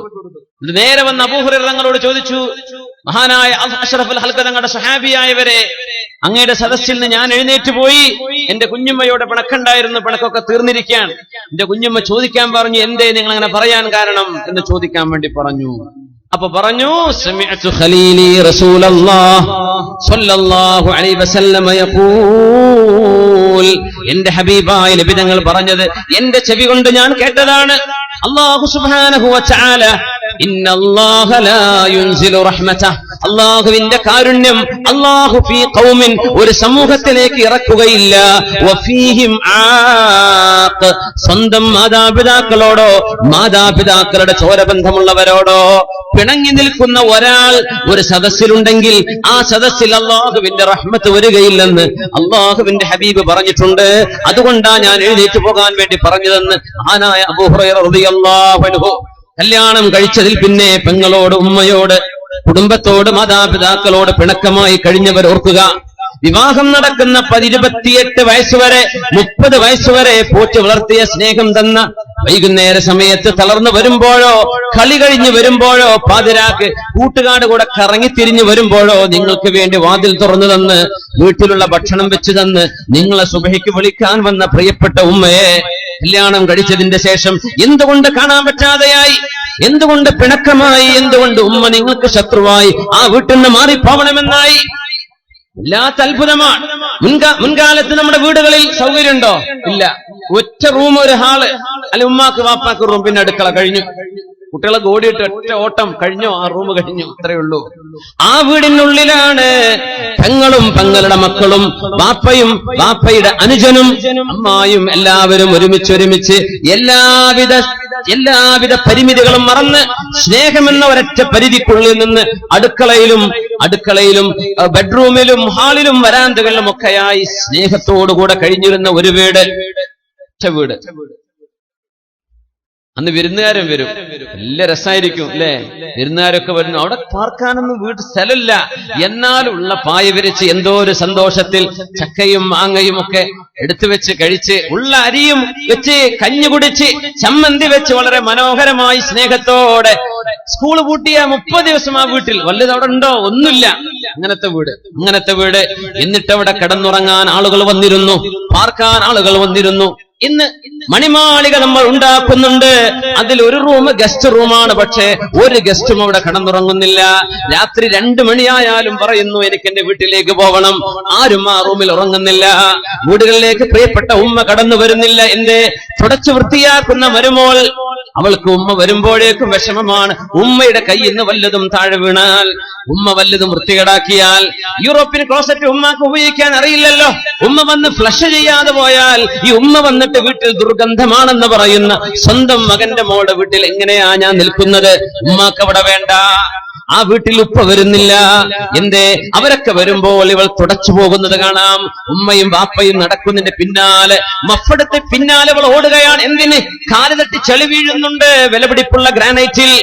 എന്റെ പെങ്ങളെ, പ്രിയപ്പെട്ട സഹോദരി, ആ ഉപ്പയുടെ കാലിലെ ചെളിയാണ് മോളെ നിന്റെ മുഖത്ത് നിൽക്കുന്ന ശോഭയെക്കാളും പുണ്യമായത്. ആ ഉപ്പയുടെ പിറകിൽ ചെന്ന് നിങ്ങൾ വരുമ്പോൾ ഇവിടെ അഴിക്കാവുന്നുണ്ട് എന്ന ഒരു മെസ്സേജ് നീ അറിയാതെയോ അറിഞ്ഞോ അവർക്ക് കൈമാറിക്കൊണ്ടിരിക്കുന്നു. എങ്ങനെയാ വീട്ടിൽ അള്ളാഹുവിന്റെ മലക്കുകൾ വരുന്നത്? ഉമ്മ വാപ്പമാർ വെറുത്തു പോകുന്ന വീടുകളിൽ അള്ളാഹുവിന്റെ മലാക്കമാർ വരുമോ? അള്ളാഹുവിന്റെ മലക്കുകൾ വരുമോ? മഹാനായ അബൂ ഹുറൈറ തങ്ങൾ പറയുന്നു, മൻ കാന ആഖൻ ഫൽഖുറുജ്. അതുകൊണ്ടാണ് ഇൽമിന്റെ മജ്ലിസിൽ വെച്ച് പറഞ്ഞത് അബൂ ഹുറൈറ റളിയല്ലാഹു അൻഹു, പിണങ്ങിയവർ മുഴുവനും എഴുന്നേറ്റ് പോകണം. ഹബീബായ നബി തങ്ങൾ പറഞ്ഞിട്ടുണ്ട്, സ്വന്തം കുടുംബത്തോട് പിണങ്ങിയ ആളുകൾക്ക് ഈ അല്ലാഹുവിന്റെ റഹ്മത്ത് ഒരു സദസ്സിൽ ഇറങ്ങുകയാണെങ്കിൽ, അവിടെ സ്വന്തം ഉമ്മയോട് വാപ്പയോട് പിണങ്ങിയവരുണ്ടെങ്കിൽ അല്ലാഹുവിന്റെ കരുണ അവിടെ ഇറങ്ങുകയില്ല എന്ന് അഷ്റഫുൽ ഖൽഖ് റസൂലുള്ളാഹ് സല്ലു അലൻ നബി മുഹമ്മദിൻ വആലിഹി. എഴുന്നേൽക്കാൻ പറ്റുന്നവർ എഴുന്നേൽക്കുക, സദസ്സ് സ്റ്റേജും എഴുന്നേൽക്കണ്ടേ. അല്ലാഹുമ്മ സല്ലി അലാ سيدنا محمد وعلى آل سيدنا محمد وبارك وسلم عليه اللهم صل على سيدنا محمد وعلى آل سيدنا محمد وبارك وسلم عليه അല്ലാഹു നമുക്ക് റഹ്മത്ത് ചെയ്യട്ടെ. എന്തെങ്കിലും പിണക്കങ്ങൾ ഉണ്ടെങ്കിൽ അല്ലാഹു നീക്കിത്തരട്ടെ. ഖൽബുകൾക്കിടയിൽ ഇണക്കവും സ്നേഹവും അല്ലാഹു കാരുണ്യവാനായ അല്ലാഹു നൽകി അനുഗ്രഹിക്കട്ടെ. കുടുംബത്തിലേക്ക് ഒരു പെണ്ണ് കയറി വരുമ്പോൾ അവിടെ റഹ്മത്ത് വരുന്നു, അല്ലാഹുവിന്റെ റഹ്മത്ത് വരുന്നുണ്ട്.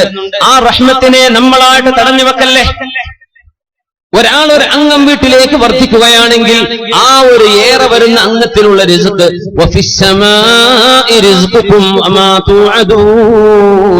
നിങ്ങൾക്കുള്ള ഭക്ഷണം അല്ലാഹു ആകാശ ലോകത്ത് രേഖപ്പെടുത്തി വെച്ചിട്ടുണ്ട്. വീട്ടിലേക്ക് ഒരു അതിഥി വരുമ്പോൾ അതിഥിക്ക് വേണ്ട റിസ്ക് അല്ലാഹു ഒരു വഴിക്ക് തരുന്നുണ്ട്. ഒരു കുഞ്ഞിന് ജന്മം നൽകപ്പെടുമ്പോൾ ആ കുഞ്ഞിന് വേണ്ട ഭക്ഷണം അല്ലാഹു നമുക്ക് രേഖപ്പെടുത്തുന്നുണ്ട്. ഒരു ഭാര്യ കടന്നു വരുന്നു, അവൾ വരുമ്പോൾ അവളുടെ റിസ്കുമായാണ് കടന്നു വരുന്നത്. അവരുടെ ഭക്ഷണം അവൾ കൊണ്ടുവരുന്നുണ്ട്. ഇത് കാരുണ്യവാന്റെ അല്ലാഹുവിന്റെ തീരുമാനമാണ്. അതുകൊണ്ട് ഒരാൾ കടന്നു വരുന്നത് ഒരാൾക്കും ഭാരമാവല്ലേ.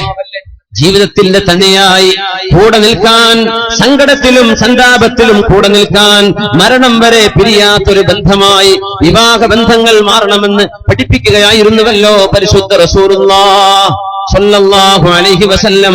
ഹബീബായ നബി തങ്ങൾ എത്ര മനോഹരമായിട്ടാണ് ഈ ഇബാദത്തിനെ സംബന്ധിച്ച് പറഞ്ഞു തന്നത്. എത്ര മനോഹരമാണ്.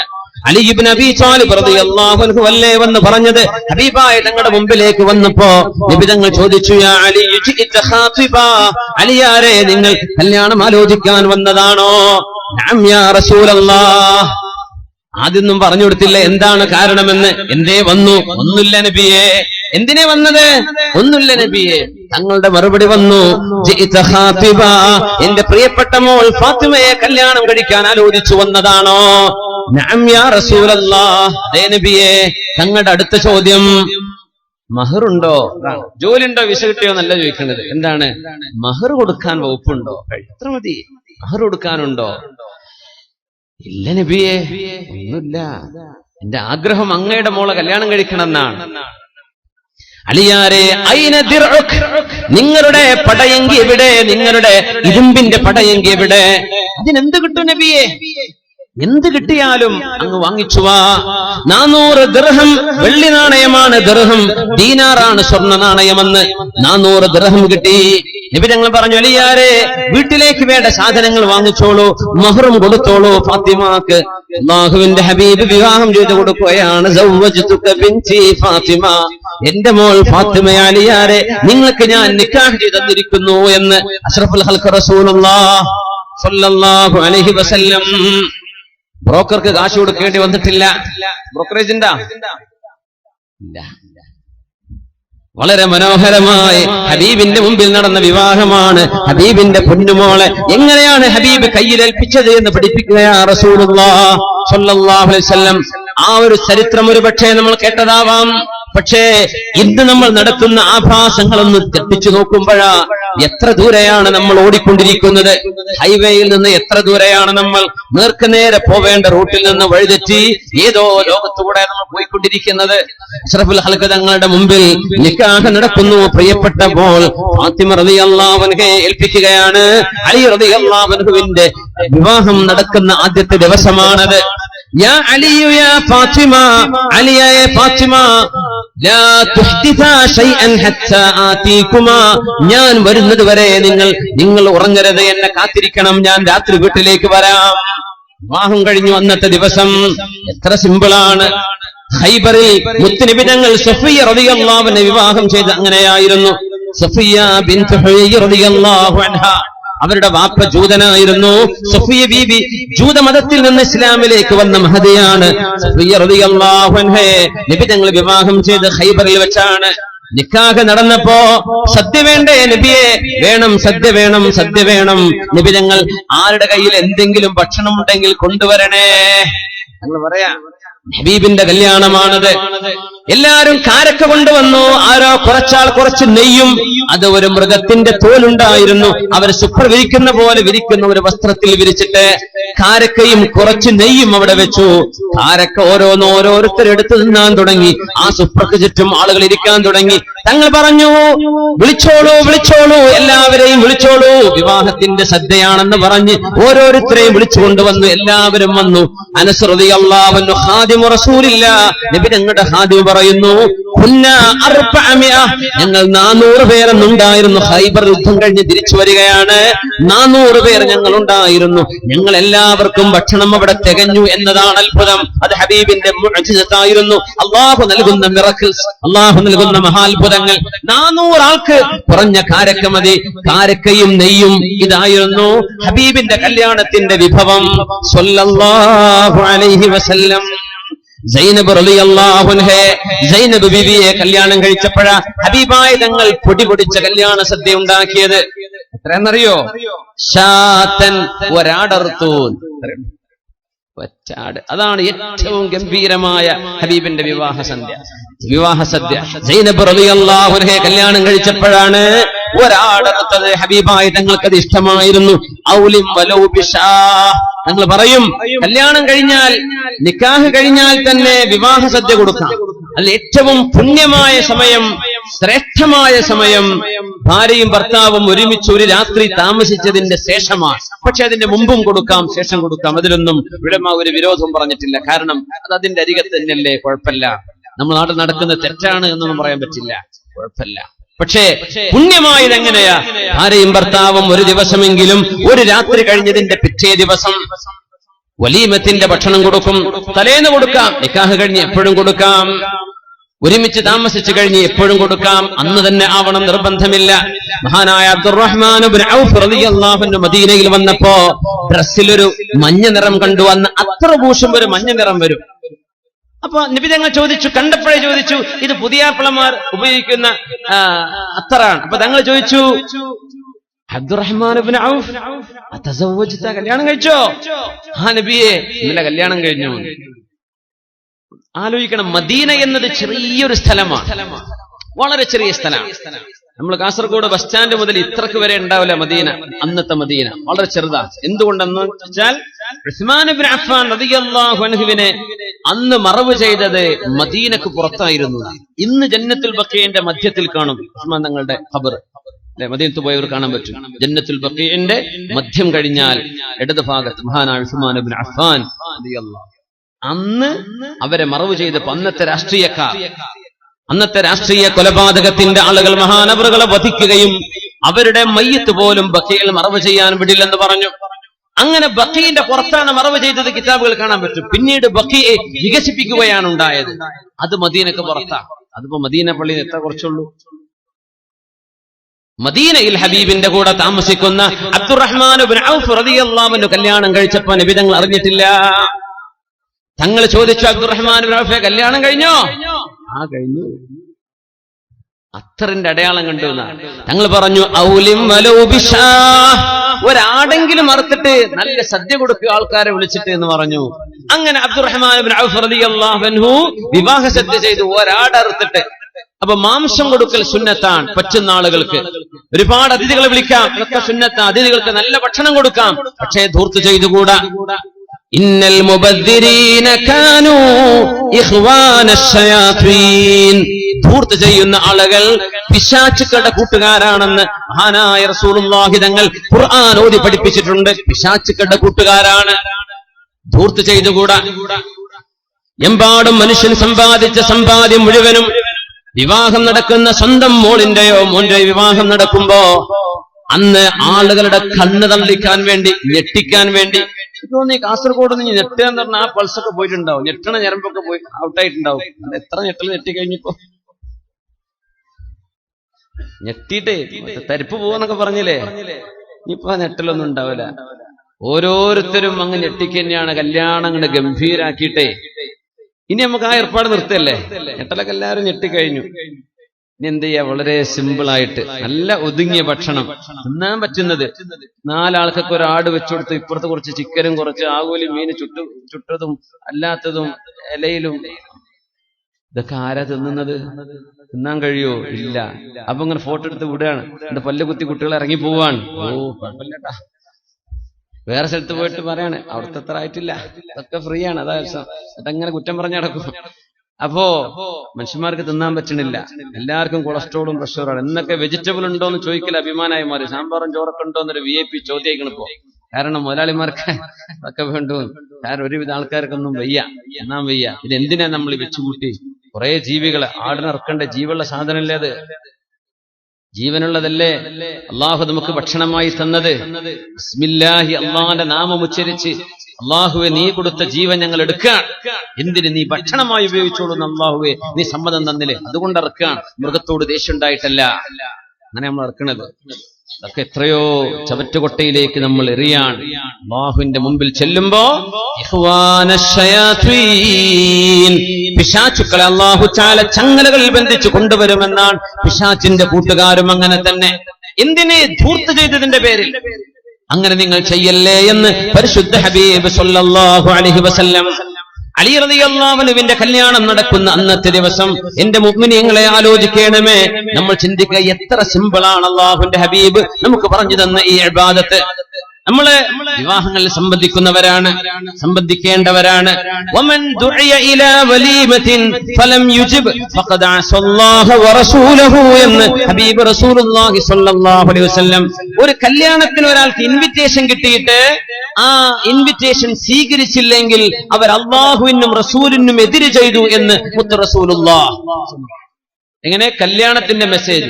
നമ്മൾക്ക് ഇച്ചിരി അഹങ്കാരം കൽബിലേക്ക് വരുമ്പോഴാണ്. എന്നോട് വീട്ടിൽ വന്ന് പറഞ്ഞിട്ടില്ലല്ലോ. അഹങ്കാരമുണ്ട് എന്നതിന്റെ ഒന്നാമത്തെ അടയാളാണ്. അങ്ങനത്തെ പോലും കല്യാണത്തിൽ വന്നിട്ടില്ലെങ്കിലും കുഴപ്പമില്ല, അള്ളാന്റെ സ്വർഗത്ത് കിടക്കൂല എന്നാ അഹങ്കാരം കൽബിൽ അല്പുള്ളവര്. എന്നെ വീട്ടിൽ വന്ന് വിളിച്ചില്ല, അങ്ങാടിയിൽ കണ്ടപ്പോഴാ പറഞ്ഞത്, അല്ലെങ്കിൽ ആ വേദന വന്നപ്പോഴാ പറഞ്ഞത്, അല്ലെങ്കിൽ അവന്റെ ചെറിയ മകനെ പറഞ്ഞയച്ചിട്ടാ പറഞ്ഞയച്ചത്, ഡ്രൈവർ അടുത്ത കല്യാണ കത്ത് കൊടുത്തുവിട്ടത്, എന്താ അവനങ്ങ് വന്നില്ല, എന്നെ വിളിച്ചില്ലല്ലോ, ഞാൻ അത്രയും വലിയ ആളല്ലേ? ചിന്തിക്കാൻ പാടില്ലാത്ത വിഷയമാണ്. ഇതൊക്കെ ഈഗോയാണ്. അല്ലാഹു കാത്ത് രക്ഷിക്കട്ടെ. മൻ ദുഇയ ഇലാ വലീമത്തിൻ, ഹബീബായ നബി തങ്ങൾ പറയുന്നു, ഇന്നി ലഉജീബു ദഅവ വലൗ ദുഈതു ഇലാ ഖറാ. ഹബീബായ തങ്ങൾ പറയുന്നു, എന്നെ ഒരു സദ്യക്ക് വിളിച്ചു എന്നിരിക്കട്ടെ, ആ വിവാഹ സദ്യയിൽ ഒരാടിന്റെ എല്ല് മാത്രം, മാംസമില്ലാത്ത കാലിന്റെ എല്ല് മാത്രം എന്ന് പറഞ്ഞ ഇറച്ചിക്കടക്കാരുണ്ടല്ലോ, മാംസമൊക്കെ വെട്ടിയിട്ട് എല്ലുണ്ട് ബാക്കി പേർക്കില്ലേ, വേറെ ലോറിക്കാർക്ക് കൊടുക്കാൻ വേണ്ടിയിട്ട് എല്ല് ട്രീറ്റ് ചെയ്യുന്നവർ കൊടുക്കാൻ, അങ്ങനത്തെ ഒരു എല്ലേ ഉള്ളൂ. എന്നിട്ട് മുത്തുനബിയെ വിളിച്ചു. പള്ളിയിൽ ഉസ്താദ് വരുമോ? ഒരിക്കൽ പോയി പെട്ടുപോയ പിന്നെ ഓടാൻ വയ്യല്ല, അടുത്ത വിളിക്ക് വരുമോ? അള്ളാന്റെ റസൂല് പറയാ, ഞാൻ വരും, എന്നെ വിളിച്ചാ ഞാൻ വരും, എന്നെ വിളിച്ചാ ഞാൻ അതിന് ഉത്തരം തരും. വലോ ദുഈതു ഇലാ ഖറാ, ഒരു എല്ലിന്റെ കഷ്ണമാണ് നിങ്ങൾ സദ്യക്ക് തന്നതെങ്കിൽ പോലും എനിക്ക് നിങ്ങളുടെ ക്ഷണം സ്വീകരിക്കൽ ഇഷ്ടമാണ്. ആരെങ്കിലും ഒരു വിവാഹത്തിന് ക്ഷണിക്കപ്പെട്ടു എന്നാ ദഅവത്ത് ക്ഷണിക്കുന്ന സ്നേഹം കൊണ്ടാണ്. സ്നേഹം ഉണ്ടാകുമ്പോഴാ ക്ഷണിക്കുക.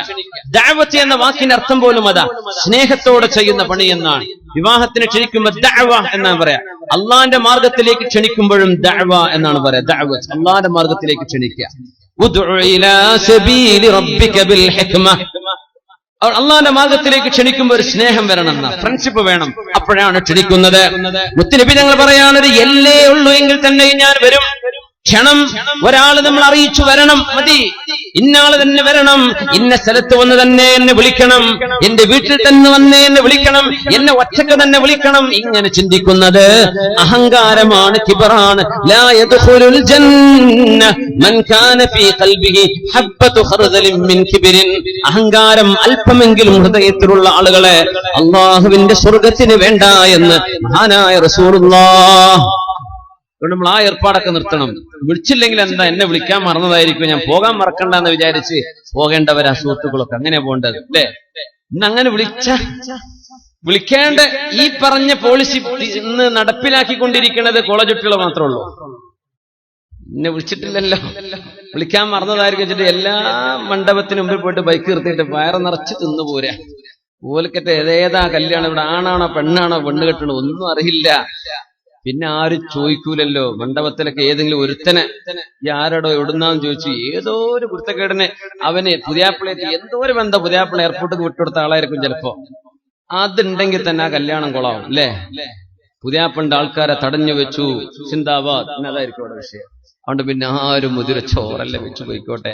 ചെറുപ്പക്കാരെ, സമ്മതല്ലാതെ ഒരു ചോറുങ്ങൾക്ക് അള്ളാഹ് ഹലാലാക്കി തരില്ല. വെറുതെ എന്ത് ചെയ്യണ്ട, തടി ഹറാമിലേക്ക് കൊണ്ടുപോകരുത്. ഹറാമായി പരിപോഷണം ചെയ്യാം. പ്രത്യേകിച്ച് ടൗണിലൊന്നും കല്യാണ മണ്ഡപങ്ങളിൽ ആരും കല്യാണം വെക്കാൻ പേടിയാണ്. കുറച്ച് ടൗണിൽ നിന്ന് വിട്ടു ബസ് ഇറങ്ങി വരാൻ പറ്റുന്ന സ്ഥലമാണോ കുടുങ്ങി, ബൈക്കൊക്കെ നിർത്താൻ പറ്റുന്ന ഇടക്കൊക്കെ പെട്ടെന്ന് കാണുന്ന മണ്ഡപങ്ങളാണോ കല്യാണമൊക്കെ പൊളിഞ്ഞു. ചിലപ്പോ അങ്ങനെ ഉണ്ടാവുക. മഴക്കാലത്ത് കല്യാണം വെച്ചാൽ കഴിഞ്ഞു. ഇത്രയാ ഭക്ഷണം കഴിക്കുന്നത്. വിളിക്കാതെ പോവാണേ, വിളിക്കാതെ പോയിക്കൂടാ. സുഹൃത്തുക്കൾക്ക് പോവാം. എങ്ങനെ? ഞാൻ ചെല്ലുന്നത് അയാൾക്ക് ഇഷ്ടമാണ്, അങ്ങനെ അതിന് കോമൺ സെൻസേ വേണ്ടതുള്ളൂ. ഞാൻ ചെല്ലുന്ന അയാൾക്ക് ഇഷ്ടമാണോ അല്ലേ, കോമൺ സെൻസ് ഉപയോഗിച്ച് മനസ്സിലാക്കാൻ പറ്റുന്ന വിഷയമാണ്. അങ്ങനെയെങ്കിൽ എന്നെ വിളിക്കാൻ മറന്നതായിരിക്കും, ഞാൻ പോവട്ടെ, അങ്ങനെ ചെല്ലണം എന്നാണ്. ആ വിവാഹ ദിവസം നിങ്ങൾ പ്രശ്നങ്ങൾ ഉണ്ടാക്കല്ലേ. അതാണ്, നിങ്ങൾ ആരും വെറുപ്പുണ്ടാക്കരുത്. സന്തോഷിച്ചു പിരിയേണ്ട ദിവസമാണത്. അന്ന് നിങ്ങൾ വെറുത്ത് തെറ്റിപ്പിരിയല്ലേ. നബി തങ്ങൾ പറഞ്ഞു, അലിയാരെ ഫാത്തിമ, ഇന്നത്തെ ദിവസം ലാ തുഹ്ദിസാ ശൈഅൻ ഹത്താ ആതീകുമാ, ഞാൻ നിങ്ങളുടെ മുമ്പിലേക്ക് വരുന്നത് വരെ നിങ്ങൾ ഇന്ന് ഒന്നും ചെയ്യല്ലേ. ഞാൻ വന്നിട്ടേ നിങ്ങളുടെ ഉറങ്ങാവൂ, എന്നെ കാത്തിരിക്കണം. നബിയെ കാത്തിരിക്കുന്നു. ലോകത്ത് ഹബീബായ അള്ളാഹുവിന്റെ ഹബീബായ ഹബീബിന്റെ മുത്തുനബി തങ്ങളുടെ കരളിന്റെ കഷ്ണമെന്ന് പറഞ്ഞ പൊന്നുമോൾ ഫാത്തിമത്തു സഹ്റാ റളിയല്ലാഹു അൻഹയെ കല്യാണം കഴിച്ച ഹബീബിന്റെ പുതിയ പിള അലി റളിയല്ലാഹു അൻഹുവും സ്വന്തം ഭാര്യ ഫാത്തിമ ബീവിയും വീട്ടിൽ കാത്തിരിക്കുകയാണ് ഹബീബ് വരുന്നത് വരെ. ഹബീബായ സ്വല്ലല്ലാഹു അലൈഹി വസല്ലം കടന്നു വരുന്നു. അമ്മോശന വരുന്നത്. അലി റളിയല്ലാഹുവിന്റെ വീട്ടിലേക്കാ കൊണ്ടുപോയത്. ഫാത്തിമ റളിയല്ലാഹു അൻഹയെ കൊണ്ടുപോകുന്നു. ഭർത്താവിന്റെ വീട്ടിലാണ് താമസം നടത്തും. ഇവിടെ ഒന്നും കുഴപ്പമില്ല, അതുകൊണ്ട് ഞാനെ പറ്റിയൊന്നും പറയണില്ല. നമ്മള് മുന്നോട്ട് പോവാണ്. അങ്ങനെ അലി തങ്ങളുടെ വീട്ടിലേക്ക് ചെല്ലുന്നു റസൂലുള്ളാഹി സ്വല്ലല്ലാഹു അലൈഹി വസല്ലം.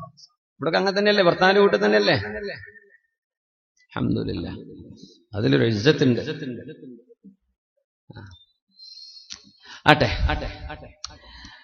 അങ്ങനെ നബി തങ്ങൾ വന്നു സ്വല്ലല്ലാഹു അലൈഹി വസല്ലം. അലി റളിയല്ലാഹു അൻഹു ഫാത്തിമ ബീവിയോടെ ഇരിക്കുന്നുണ്ട്. രണ്ടുപേരുടെയും മധ്യത്തിൽ ഇരിക്കുകയാണ്. തോളിൽ കൈവച്ചുകൊണ്ട് കട്ടിലിൽ ഇരുന്നൊരു ചൂരൽ കട്ടിലുണ്ട്.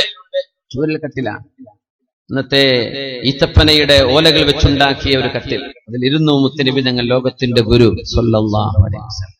വിവാഹത്തിന്റെ അന്ന് നമ്മളെ അറൊക്കെ പൊളിക്കുന്ന ദിവസം ഉണ്ടല്ലോ, ആ ദിവസത്തെ കല്യാണം ഇപ്പൊ നടക്കുന്നത്. നബി തങ്ങൾ അറ പൊളിച്ചിട്ടുണ്ടോ, പുതിയാപ്പിളിനെ പൊക്കിയെടുത്ത് മരുഭൂമി കൊണ്ടുപോയിട്ടോ, ഖരാബോ ചെയ്തോ ഒക്കെ എന്റെ പ്രിയപ്പെട്ട കാസർഗോട്ടുകാരായ സുഹൃത്തുക്കള്, ചെറുപ്പക്കാർ മനസ്സിലാക്കുക. പിന്നെ അധികം പകരം വീട്ടലാണ്. വേദോട്ടൊന്നും കാര്യമില്ല, ഉസ്താദ് ഇന്നെ അങ്ങനെ ചെയ്തിട്ടുണ്ട് മുമ്പ്, ഞാൻ അതിന് പകരം വീട്ടാൻ കാത്തിരിക്കാം. നീ പകരം വീട്ടല്ല, അതും ചെയ്യരുത്. മുഅ്മിനീങ്ങൾ പകരം വീട്ടാൻ പാടില്ല. മുഅ്മിനീങ്ങൾ മാപ്പ് ചെയ്ത് കൊടുക്കുക. അന്ന് വിവരമില്ലല്ലോ, അപ്പൊ അങ്ങനെയൊക്കെ ചെയ്തു ഒരു രസത്തിന്. ഇപ്പൊ തോന്നുന്നു വേണ്ടില്ലായിരുന്നു, അങ്ങനെ ചിന്തിക്കേണ്ടത്. ഹബീബായ തങ്ങൾ സ്വല്ലല്ലാഹു അലൈഹി വസല്ലം തങ്ങൾ വന്നിരുന്നു. എന്നിട്ട് പുതിയാപ്പിളയുടെ തോളിൽ കൈവച്ചു നിന്നു അലി റളിയല്ലാഹു അൻഹു. ഇപ്പുറത്തുണ്ട് പ്രിയപ്പെട്ട മോള് ഫാത്തിമ റളിയല്ലാഹു അൻഹ. എന്നിട്ട് പറയുന്നു ഹബീബായ തങ്ങൾ, അല്ലാഹുവേ ഹാദാ അലിയു അഹബ്ബുന്നാസി ഇലയ്യ ഫഅഹിബ്ബഹ്. അല്ലാഹുവേ ഇത് അലിയാണ്. അഹബ്ബുന്നാസി ഇലയ്യ, എനിക്ക് ജനങ്ങളിൽ ഏറ്റവും ഇഷ്ടപ്പെട്ട എന്റെ പ്രിയപ്പെട്ട കൂട്ടുകാരനാണ്, എന്റെ അലിയാണിത്. ഫഅഹിബ്ബഹു, അലിയെ നീ സ്നേഹിക്കണമേ തമ്പുരാനെ. ഹബീബാണ് ദുആ ചെയ്തു കൊടുക്കുന്നത് സ്വല്ലല്ലാഹു അലൈഹി വസല്ലം. അതിലും വലിയ പവർഫുൾ ആയ ദുആ വേറെയുണ്ടോ ലോകത്ത്? അലിയാരെ സ്നേഹിക്ക റബ്ബേ, പുതിയാപ്പിളെ സ്നേഹിക്കണേ പടച്ചോനെ. എന്റെ പുതിയാപ്പിളയാണ്, എന്റെ പുതിയാപ്പിളെ നീ ഇഷ്ടപ്പെടും റബ്ബേ. ദുആ ചെയ്തു. എന്തോ ഒരു നല്ല ദുആ. വിവാഹത്തിന്റെ ആദ്യത്തെ രാവാണത്, രാത്രിയാണത്. ഇത് ദുആ ചെയ്ത് കൊടുക്കാൻ അമ്മോശന്മാർക്ക് ഒരു പക്ഷെ ആഗ്രഹം ഉണ്ടായിരിക്കും. ദുആ ചെയ്യാൻ പുതിയാപ്പിളെ നേരം വിളിക്കണവരെ കിട്ടുന്നില്ലല്ലോ. പുതിയാപ്പിള തട്ടിക്കൊണ്ടേതാണ്. എത്ര പുതിയാപ്പിളാരങ്ങനെ ഇടങ്ങാറായിട്ടുണ്ടാവും. റഹ്മാനായ റബ്ബേ, ചിലപ്പോ ഓരോ കൂട്ടുകാർക്ക് ഇങ്ങനെ പണി കൊടുത്തിട്ടുണ്ടാവും മുമ്പ്, അതിന് കിട്ടിയതായിരിക്കും ചിലപ്പോ. പക്ഷെ അങ്ങനെ ചെയ്യല്ലേ, ഇത് ഇബാദത്തല്ലയോ? അല്ലാഹുവിന്റെ ഹബീബ് പറഞ്ഞതല്ലേ, അന്നികാഹു സുന്നതി, ഇത് എന്റെ സുന്നത്താണ്, എന്റെ ചര്യയാണിത്. ഫമൻ റഗിബ അൻ സുന്നതി ഫലൈസ മിന്നി.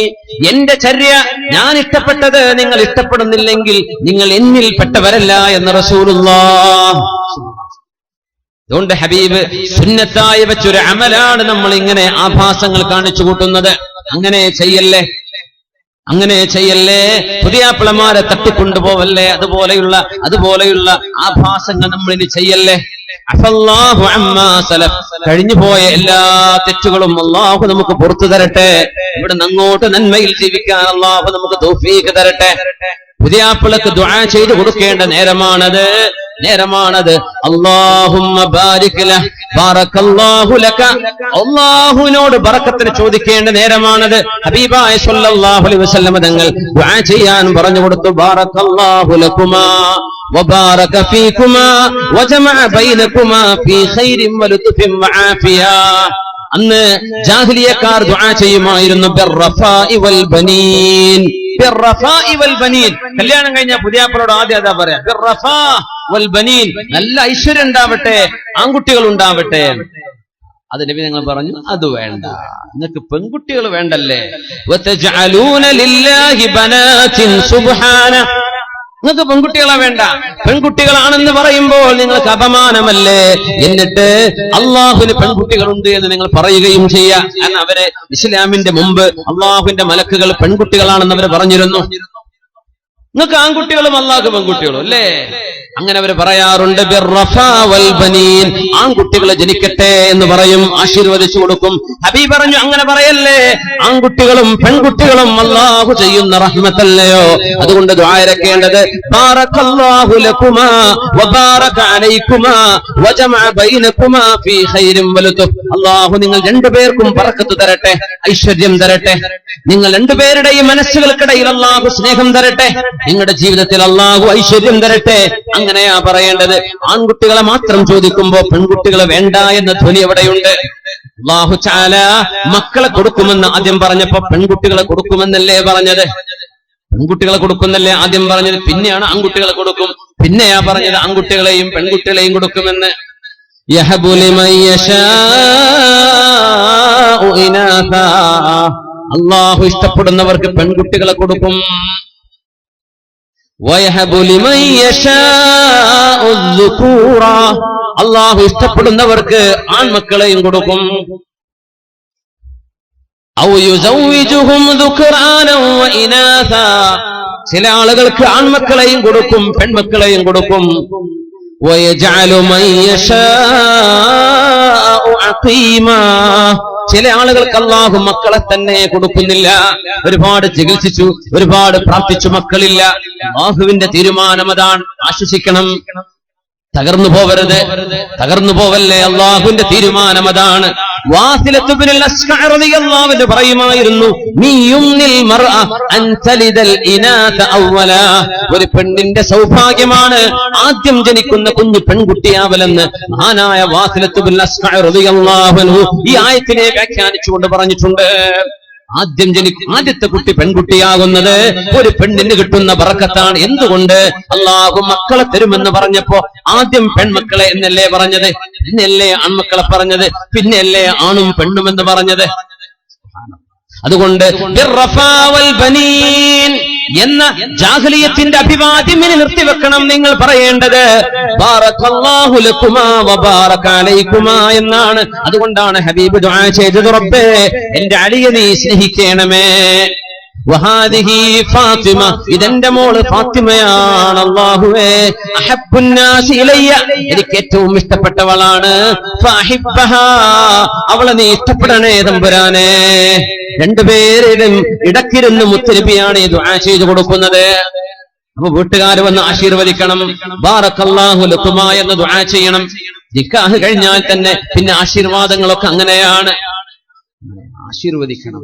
വിവാഹത്തിന്റെ ആദ്യത്തെ രാവിലെ അവർക്ക് ബറക്കത്തിന് വേണ്ടി ദുആ ചെയ്തു കൊടുക്കണം. ബറക്കത്തിന് വേണ്ടി ദുആ ചെയ്യാൻ ആളുകൾ എവിടെ? ആഭാസങ്ങൾ കണ്ട് പേടിച്ചിട്ട് ഭാര്യ ഭർത്താവിന് കിടന്നുറങ്ങാൻ പറ്റാത്ത അവസ്ഥകൾ ഉണ്ടാക്കി വെക്കുമ്പോ എങ്ങനെയാണ് മുഅ്മിനേ ഈ പ്രാർത്ഥനകൾ ഇവിടെ ഫലിക്കുന്നത്? അതുകൊണ്ട് സത്യവിശ്വാസികൾ ശ്രദ്ധിക്കുക, ആഭാസങ്ങൾ ഉണ്ടാക്കല്ലേ. ആ ദിവസം നമ്മൾ നശിപ്പിക്കേണ്ടവരല്ല. ഒരു ഭർത്താവിനും ഭാര്യയ്ക്കും കിടന്നുറങ്ങാനുള്ള സൗകര്യം. ഫാത്തിമ റളിയല്ലാഹു അൻഹയെ കല്യാണം കഴിച്ചപ്പോ നബി തങ്ങൾ പറഞ്ഞു, അലിയാരെ വീട്ടിലേക്കുള്ള സാധനങ്ങൾ വാങ്ങിച്ചോളൂ. ഒരു തലയണ വാങ്ങി. ഈത്തപ്പനയുടെ ഓലയായിരുന്നു ആ തലയണയുടെ ഉള്ളിലുണ്ടായിരുന്നത്. കുഷ്യനൊന്നല്ല എന്നർത്ഥം, സ്പോഞ്ച് അല്ല. ഈത്തപ്പനന്റെ ഓല വെച്ച എന്ത് സ്പോഞ്ച്?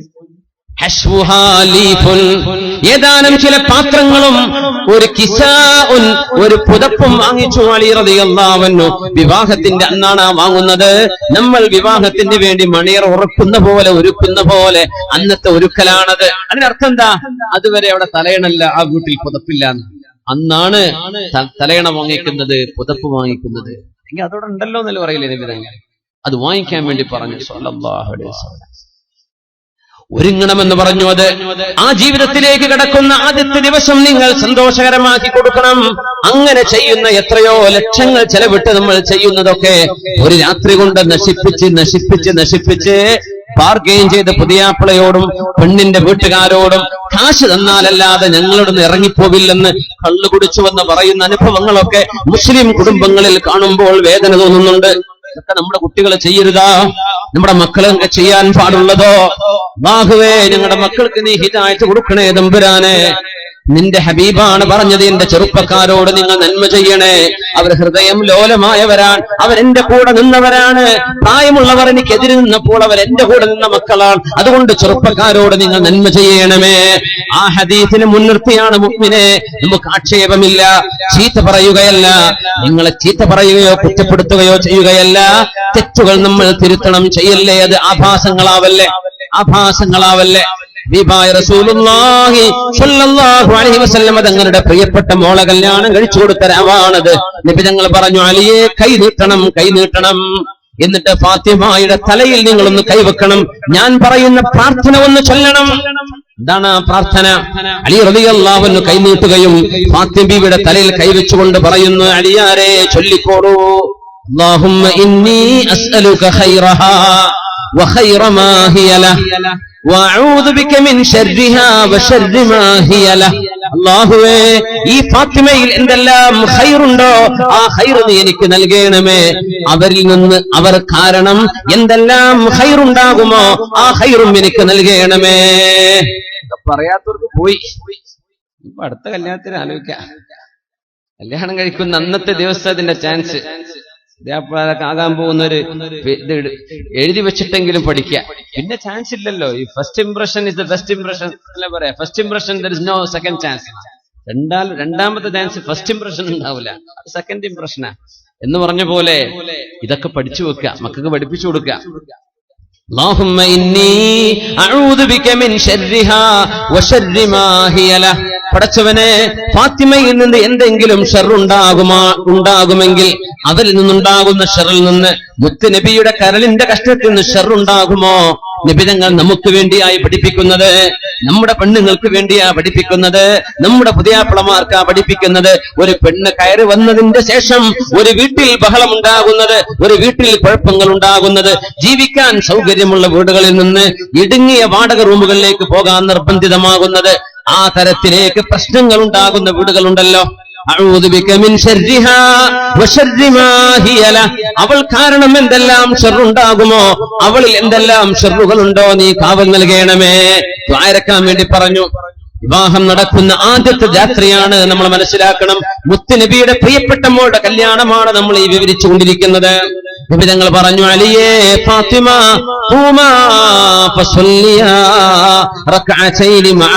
രണ്ടുപേരും എഴുന്നേറ്റ് 2 റക്അത്ത് സുന്നത്ത് നിസ്കരിക്കണം ഒരുമിച്ച്. പെണ്ണിനെ നിസ്കരിക്കാൻ പറ്റുന്ന അവസ്ഥയാണെങ്കിൽ wudu കൊടുക്കുന്നു. ഭർത്താവും പുതിയാപ്പിളയും പുതിയണ്ണും എന്ത് ചെയ്യുന്നു? wudu എടുത്തിട്ട് 2 റക്അത്ത് സുന്നത്ത് നിസ്കരിക്കുന്നു ഒരുമിച്ച്. നിസ്കാരം കഴിഞ്ഞിട്ട് ഞങ്ങൾ പറഞ്ഞു, 2 പേര് നിസ്കരിക്കുക, നിസ്കാരം കഴിഞ്ഞ് നിങ്ങളുടെ ജീവിതം ആരംഭിച്ചോളൂ എന്ന് ഹബീബായ റസൂലുള്ളാഹി സ്വല്ലല്ലാഹു അലൈഹി വസല്ലം. അങ്ങനെ പവിത്രമായി കടക്കേണ്ട ഒരു ഇബാദത്താണ് മുഅ്മിനെ. നമ്മൾ ചെയ്തു വെക്കുന്ന ആഭാസങ്ങളെ കൊണ്ട് മലിനമായി കൊണ്ടിരിക്കുന്നത്. എന്തൊക്കെയാണ് നമ്മൾ ചെയ്യുന്നതെന്ന് ഞാൻ വിവരിക്കുന്നില്ല, നമുക്കറിയാം. എന്നെക്കാൾ കൂടുതൽ അത് നിങ്ങൾക്കറിയാം. അതുകൊണ്ട് അനിവാര്യമായും മാറ്റം വരുത്തേണ്ടവരാണ് നമ്മൾ. ഈ ഒരു സദസ്സിൽ വന്നിരുന്നതിന്റെ ശേഷം നമ്മുടെ വീടിലോ അയൽപക്കത്തിലോ നടക്കുന്ന ഒരു കല്യാണങ്ങളിൽ നമുക്ക് ഇടപെടാൻ കഴിയുകയും അവരെ നന്മയിലേക്ക് കൊണ്ടുവരാൻ കഴിയുകയും ചെയ്യുകയാണെങ്കിൽ ഇൻഷാ അല്ലാഹ് ഇങ്ങോട്ട് മഴ കൊണ്ട് വന്ന് നിങ്ങൾക്ക് മുതലായി ഇവിടെ ഒരു വീഴുന്നതും ചൂടുകൊണ്ടതും വിങ്ങിയതും നിങ്ങൾക്ക് രക്ഷയായി അള്ളാഹു ഈ മജ്‌ലിസ് സ്വീകരിച്ചു എന്ന് കരുതാം. അതല്ല നമ്മൾ കേട്ടു അങ്ങ് വിട്ടു, ഒരു കാര്യമില്ല. മാറ്റങ്ങൾ വരണം. അലി റളിയല്ലാഹു അൻഹുവിന് നബി തങ്ങൾ കല്യാണം കഴിച്ചു കൊടുക്കുന്നതിന്റെ മുമ്പാണ് അലി തങ്ങളുടെ വീട്ടിലേക്ക് റസൂലുള്ളാഹി സ്വല്ലല്ലാഹു അലൈഹി വസല്ലം തങ്ങൾ കടന്നു വരികയും സ്റ്റെപ്പിൽ കാല് വെക്കുകയും ചെയ്ത് വീടിനകത്തേക്ക് കടക്കാതെ നബി തങ്ങൾ തിരിച്ചു പോകുന്നു. അലി റളിയല്ലാഹു അൻഹു ഓടി വന്ന് ചോദിക്കുന്നു, ബിഅബീ അൻത വ ഉമ്മീ യാ റസൂലല്ലാഹ്, ഹബീബായ നബിയെ, എന്റെ മാതാപിതാക്കളെക്കാളും അങ്ങയെ ഞാൻ സ്നേഹിക്കുന്ന നബിയെ പറഞ്ഞു തരണം, എന്തേ അങ്ങന്റെ വീട്ടിലേക്ക് കയറാതെ പോകുന്നത്? അല്ലാഹുവിന്റെ ഹബീബിനോട് ചോദിച്ചു. സ്വല്ലല്ലാഹു അലൈഹി വസല്ലം മറുപടി പറഞ്ഞു, അലിയാരെ, നിങ്ങളുടെ വീട്ടിൽ തൂക്കി വെച്ച ആ ഒരു വിരിപ്പിൽ മൃഗത്തിന്റെ രൂപമുണ്ടല്ലോ, ചിത്രമുണ്ടല്ലോ. ലാ തദ്ഖുലുൽ മലായികത്തു ഫീ ബൈത്തിൻ ഫീഹാ സൂറ ഔ കൽബ്, നായയോ ചിത്രങ്ങളോ ജീവജാലങ്ങളുടെ ചിത്രങ്ങളോ ഉള്ള ഒരു വീട്ടിലേക്ക് മാലാഖമാർ കടന്നു വരികയില്ല എന്ന് മഹാനായ റസൂലുള്ളാഹി സ്വല്ലല്ലാഹു അലൈഹി വസല്ലം. സ്വന്തം പൂത്താപ്പയുടെ മകനാണ്, സ്വന്തം ബന്ധുവാണ്.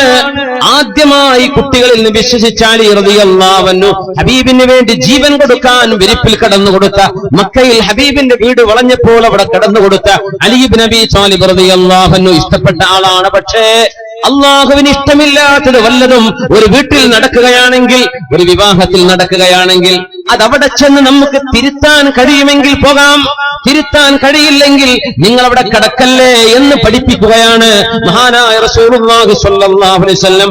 സ്വന്തം കസിന്റെ വീട്ടിലേക്ക് കയറാതെ ഇറങ്ങി വരുമ്പോൾ ഫീഹാ സൂറ, എത്രയോ ഫോട്ടോ നിരത്തി വെച്ചുകൊണ്ടല്ലേ നമ്മൾ വിവാഹങ്ങളൊക്കെ നടത്തുന്നത്. ഫോട്ടോകൾ നിരത്തി വെക്കുകയാണ്.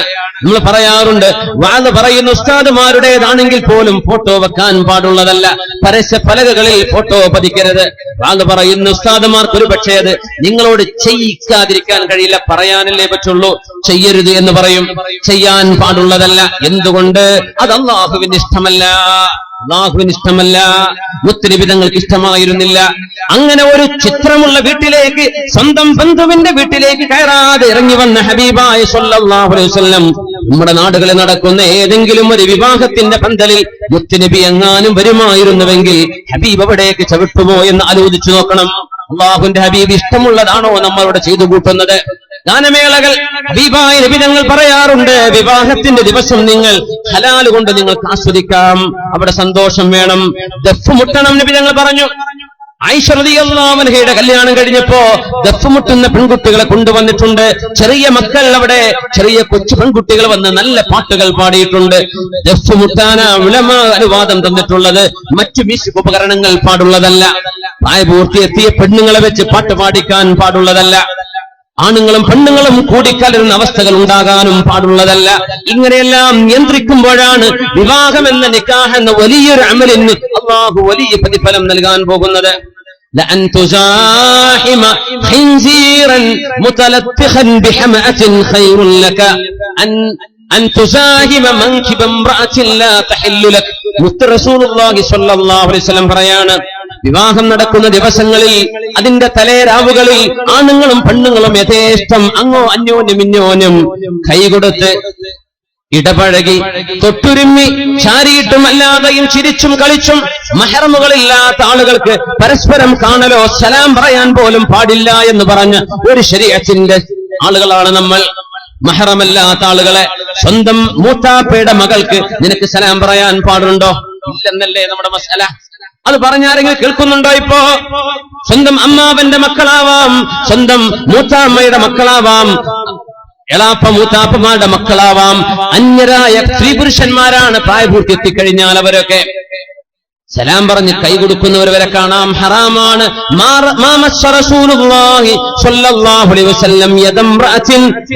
നബിതങ്ങൾ ഒരു പെണ്ണിന്റെയും അന്യ പെണ്ണിന്റെ കൈ നബിതങ്ങൾ തൊട്ടിട്ടില്ലെന്ന് മഹാദി ആയിഷത്ത് സിദ്ദീഖ റളിയല്ലാഹു തആല അൻഹ പിന്നെ എങ്ങനെയാ ഫോട്ടോഗ്രാഫറെ നമ്മൾ ഉള്ളിലേക്ക് വിടുന്നത്? ഫോട്ടോഗ്രാഫർ അന്യയാളാണ്. ഒരു കല്യാണത്തിന്റെ മെമ്മറി സൂക്ഷിക്കാൻ വേണ്ടി വലിയൊരു പാചകം ചെയ്യണോ? കല്യാണത്തിന്റെ മെമ്മറിയേക്കാൾ നിസ്സാരമാണോ അള്ളാഹുവിന്റെ നിയമം കാറ്റിൽ പറത്തുന്നത്? അത് മുസ്ലിമോ അമുസ്ലിമോ ആവാം. പെണ്ണുങ്ങൾക്കിടയിലൂടെ ഒരു പുതിയ പെണ്ണിനെ ഇരുത്തിയിട്ടും കടത്തിയിട്ടും നടത്തിയിട്ടും ഓടിച്ചിട്ടും പല രീതിയിൽ വിവാഹത്തിനുമായി ബന്ധപ്പെട്ട് വീഡിയോകൾ എടുത്തുകൊണ്ട് അന്യപുരുഷന്മാരെ വീടുകളുടെ ഉള്ളിലേക്ക് കടത്തിവിടാൻ ലൈസൻസ് കൊടുക്കുന്ന വീട്ടുകാർ ആലോചിക്കണമേ. കടുത്ത പാതകമാണ് നമ്മൾ ആ ചെയ്തുകൊണ്ടിരിക്കുന്നത്. അതുകൊണ്ടൊന്നും അള്ളാഹുവിന്റെ സഹായം അവിടേക്ക് വരികയില്ല. അല്ലാഹു സുബ്ഹാനഹു വ തആല അന അഹദുശ് ശരീകൈനി മാ ലം യഖൂനാ രണ്ടാളുകൾ ജീവിതത്തിലേക്ക് പ്രവേശിക്കുമ്പോൾ, രണ്ടാളുകൾ കൂട്ടുകച്ചവടം ചെയ്യുമ്പോൾ, രണ്ടാളുകൾ പാർട്ട്ണർമാരായി ജീവിക്കുമ്പോൾ ഞാൻ അവരോടൊപ്പം മൂന്നാമനായി അവരുടെ കൂടെയുണ്ട്. മാലം യഖൂന, അതിലേതെങ്കിലും ഒരാൾ അള്ളാഹുവിന്റെ നിയമം കാറ്റിൽ പറത്താത്ത കാലത്തോളം, ഏതെങ്കിലും ഒരാൾ അള്ളാഹുവിന്റെ നിയമം ലംഘിക്കുകയാണെങ്കിൽ അള്ളാഹുവിന്റെ സഹായം അവിടെ നിന്ന് എടുത്തുകൊണ്ടുപോകുമെന്ന് മഹാനായ റസൂലുള്ളാഹി സ്വല്ലല്ലാഹു അലൈഹി വസല്ലം. അതുകൊണ്ട് മുഅ്മിനീങ്ങളെ വളരെ ഗുരുതരമാണ്. ഹബീബായ തങ്ങൾ പറഞ്ഞു, ഇയ്യാകും വദ്ദുഖൂല അലൻ നിസാ, നിങ്ങൾ പെണ്ണുങ്ങളുടെ അരികത്തേക്ക് കടന്നു ചെല്ലല്ലേ, പെണ്ണുങ്ങളുടെ ഇടയിലേക്ക് ഇറങ്ങി ചെല്ലരുത്. അവർ ചോദിച്ചു, നബിയേ അറഅയ്തൽ ഹംവ, കല്യാണം നടക്കുമ്പോ സ്വന്തം ജേഷ്ഠന്റെ ഭാര്യയുടെ അരികത്തേക്ക് പ്രായപൂർത്തിയെത്തിയ അനുജന് പോകുന്നതിന് കുഴപ്പമുണ്ടോ നബിയേ? പുതിയാപ്പിളുടെ അനുജനല്ലേ, പുതിയാപ്പിളുടെ ജ്യേഷ്ഠനല്ലേ? വിഭാഗങ്ങൾ കൊടുത്ത മറുപടി എന്താണ്?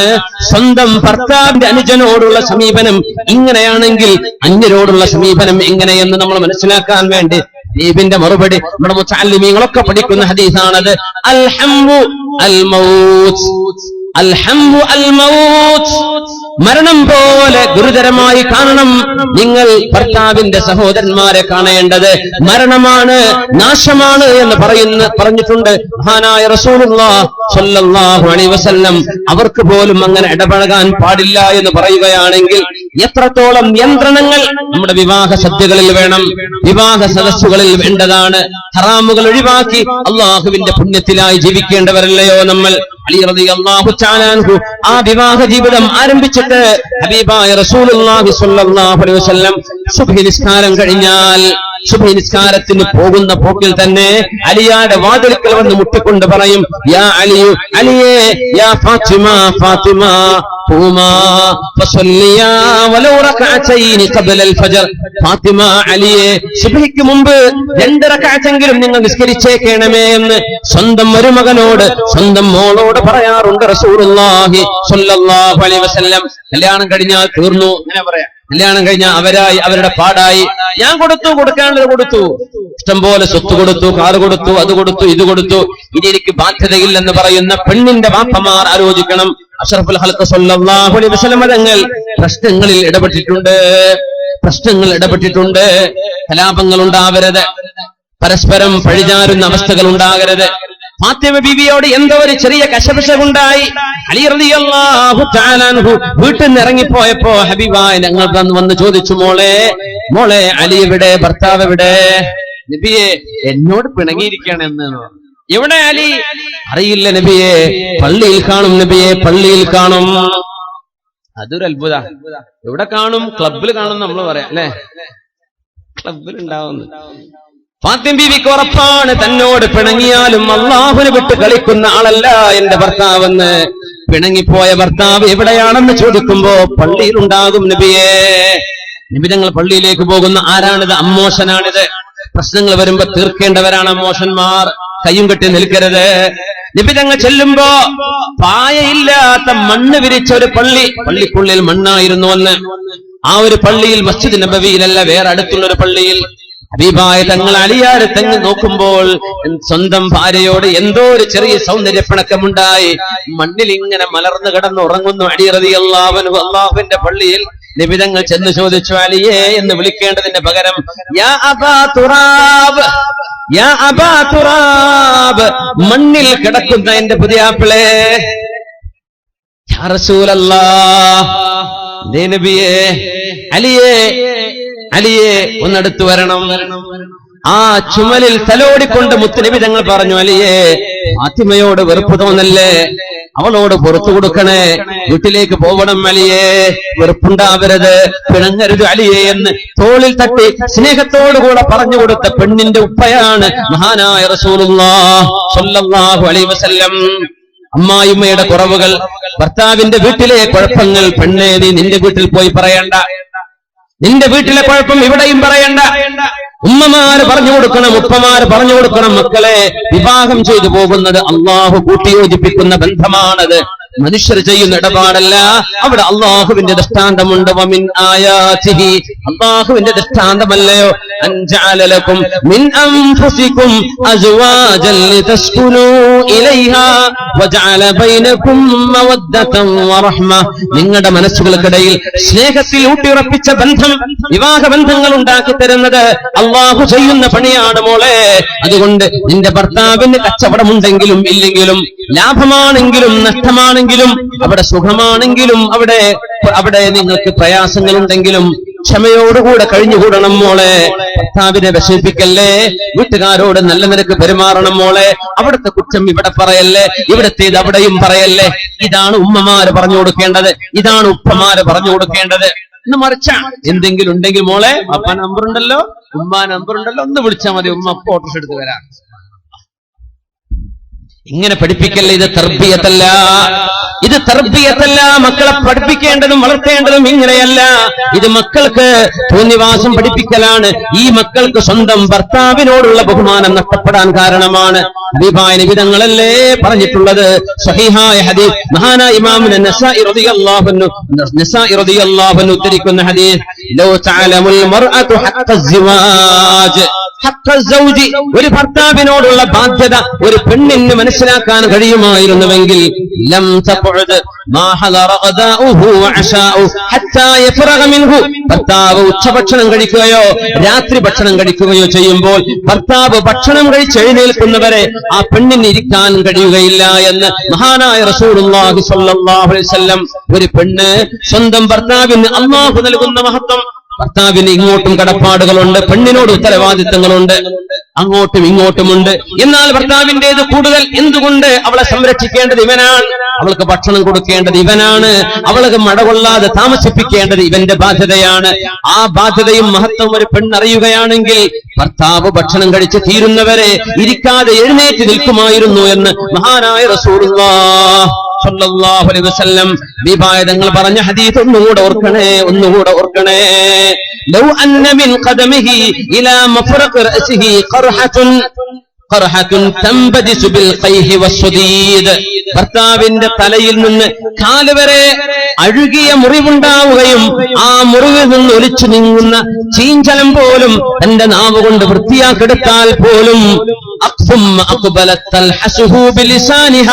സ്വന്തം നാവ് കൊണ്ട് ഭർത്താവിന്റെ ശരീരം വൃത്തിയാക്കി കൊടുത്താൽ പോലും ആ ഭർത്താവിനോടുള്ള ബാധ്യത വീടുന്നില്ല എന്ന് മഹാനായ റസൂലുള്ളാഹി സ്വല്ലല്ലാഹു അലൈഹി വസല്ലം തങ്ങൾ പറഞ്ഞത് ഇമാം അഹ്മദ് റളിയല്ലാഹു അൻഹു, ഇമാമുന നസാഇ റളിയല്ലാഹു അൻഹു ഉദ്ധരിച്ച സ്വഹീഹിൽ വന്ന സ്വഹീഹായ ഹദീസുകളാണിത്. അതുകൊണ്ട് ആ ഒരു കടപ്പാട്, ഭർത്താവിനോടുള്ള ബാധ്യത പെണ്ണിന്റെ ഉമ്മമാർ മനസ്സിലാക്കി കൊടുക്കണം. ഭർത്താവിനെ സംബന്ധിച്ചിടത്തോളം പെണ്ണുകാർ അവരെ നിറങ്ങേണ്ടവരല്ല, പെണ്ണിന്റെ വീട്ടുകാരെ നിസ്സാരമായി കാണേണ്ടവരല്ല, പെണ്ണിന്റെ വീട്ടുകാരെ അപമര്യാദയായി പെരുമാറേണ്ടവനല്ല. ഇവൻ പുതിയ പിള്ളയായത് ലോകത്ത് വല്ല സംഭവമൊന്നുമല്ല. ആണുങ്ങളെല്ലാം കല്യാണം കഴിക്കുന്നവരാണ്, കല്യാണം കഴിക്കുന്ന ആദ്യകാലം പുതിയ പിള എന്ന് തന്നെ പറയാ.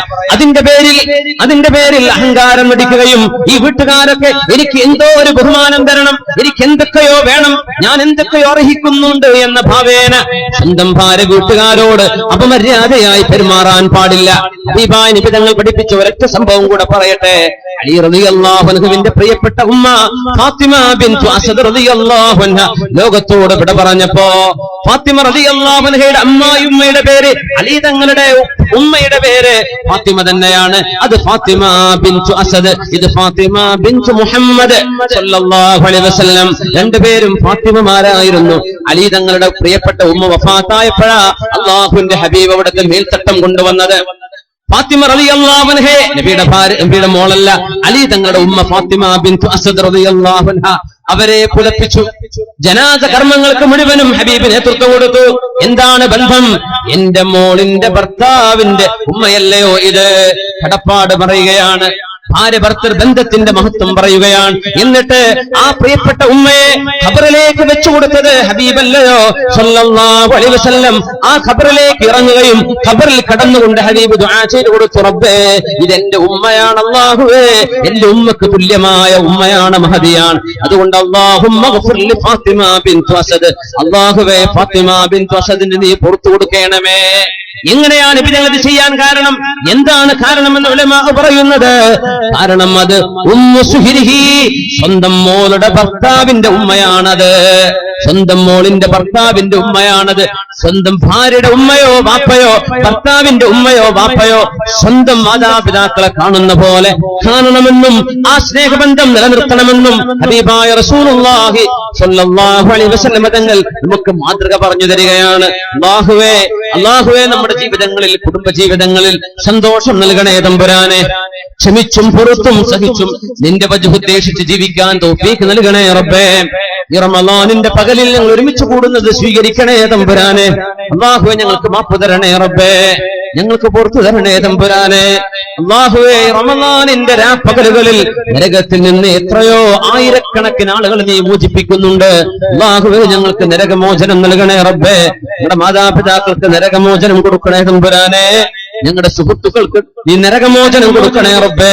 അല്ലാഹുവേ ഞങ്ങളെ സ്നേഹിക്കുന്ന ഒരുപാട് ആളുകൾ, അല്ലാഹുവേ മുഅ്മിന് മുഅ്മിനാത്തുകൾ, അവർക്കെല്ലാം നീ നരകമോചനം നൽകി സ്വർഗപ്രവേശം നൽകണേ തമ്പുരാനെ.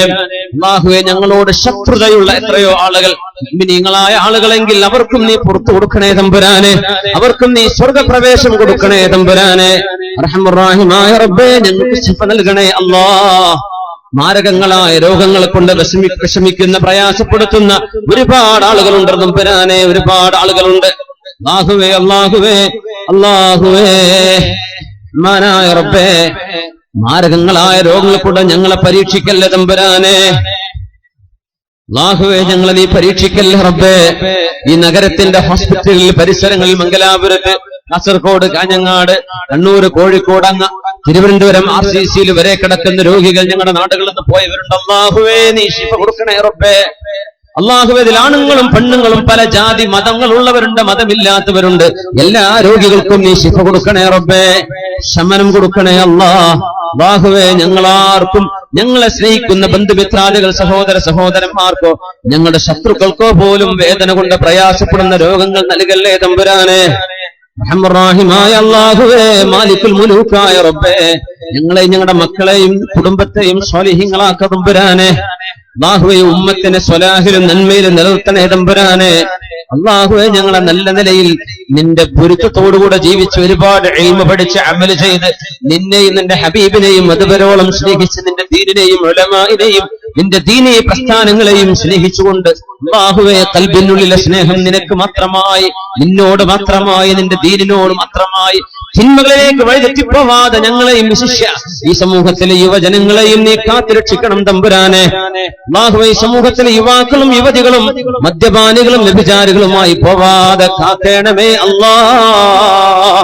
റബ്ബേ നിന്റെ ഇൽമിന്റെ വെളിച്ചം, ദീനിന്റെ വെളിച്ചം, നിന്റെ ഹബീബിന്റെ വെളിച്ചം ആദ്യമായി കടന്നു വന്ന മണ്ണാണ് റബ്ബേ കാസർഗോഡിന്റെ മണ്ണ്.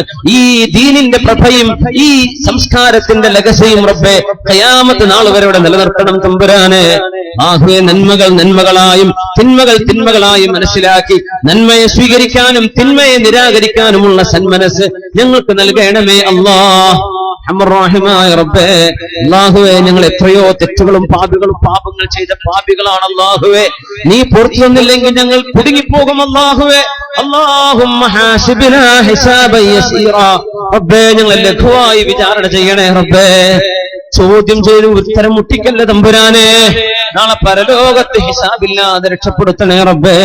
അല്ലാഹുവേ എത്രയോ ദൂരങ്ങളിൽ നിന്ന് ഈ സദസ്സിലേക്ക് വന്ന ആലിമീങ്ങൾ, ഉസ്താദുമാർ, മുദരിസുമാർ, ഖതീബുമാർ, മുതഅല്ലിമീങ്ങൾ, മഹല്ല് ഭാരവാഹികൾ, ദീനിന്റെ പ്രവർത്തകന്മാർ, SDSFന്റെ പ്രഗത്ഭരായ നേതാക്കന്മാരൊക്കെ, ഒരുപാട് സാധാരണക്കാർ, സഹോദരിമാർ, കുട്ടികൾ, വലിയവരൊക്കെ സദസ്സിലുണ്ട് റബ്ബേ. ആരെങ്കിലും ഒരാളുടെ ആമീൻ കൊണ്ടെങ്കിലും ഞങ്ങളുടെ ദുആഇനെ സ്വീകരിക്കണേ അല്ലാഹ്. റബ്ബേ നീ ഞങ്ങളെ നിന്റെ സ്വാലിഹീങ്ങളിൽ ചേർക്കണേ അല്ലാഹ്. സ്വാലിഹീങ്ങളോട് നീ പെരുമാറുന്ന പോലെ ഞങ്ങളോട് പെരുമാറണേ റബ്ബേ. നിന്റെ റഹ്മത്ത് അനുസരിച്ച് ഞങ്ങളോട് പെരുമാറു റബ്ബേ. ഞങ്ങളുടെ അമല് കൊണ്ടോ ഞങ്ങൾ ചെയ്ത തെറ്റുകൊണ്ടോ ഞങ്ങളോട് മോശമായി പെരുമാറല്ലേ തമ്പുരാനെ. അല്ലാഹുവേ, കൈകാലുകളെ സൂക്ഷിക്കാൻ തൗഫീഖ് താ റബ്ബേ. കണ്ണ്, നാവ്, ശരീരത്തെ സൂക്ഷിക്കാൻ തൗഫീഖ് നൽകണേ റബ്ബേ. അല്ലാഹുവേ, ഇഫ്ഫത്തും ചാരിത്രശുദ്ധിയും ഈ ഉമ്മത്തിലെ ആണുങ്ങൾ കുട്ടികൾക്കും പെൺകുട്ടികൾക്കും നൽകണേ റബ്ബേ. കോളേജുകളിൽ, ക്യാമ്പസുകളിൽ താമസിച്ച് പഠിക്കുന്ന ഞങ്ങളുടെ പ്രായപൂർത്തിയെത്തിയ മക്കളെ അല്ലാഹുവേ, മയക്കുമരുന്നിന്റെയും കള്ളുകുടിയന്മാരുടെയും വ്യഭിചരിക്കുന്നവരുടെയും ഒരു ടീമിലും പോയി പെടാതെ, ഒരു ഗ്യാങ്ങിലും ചെന്ന് പെടാതെ ഞങ്ങളുടെ മക്കളെ കാക്കണേ റഹ്മാനെ.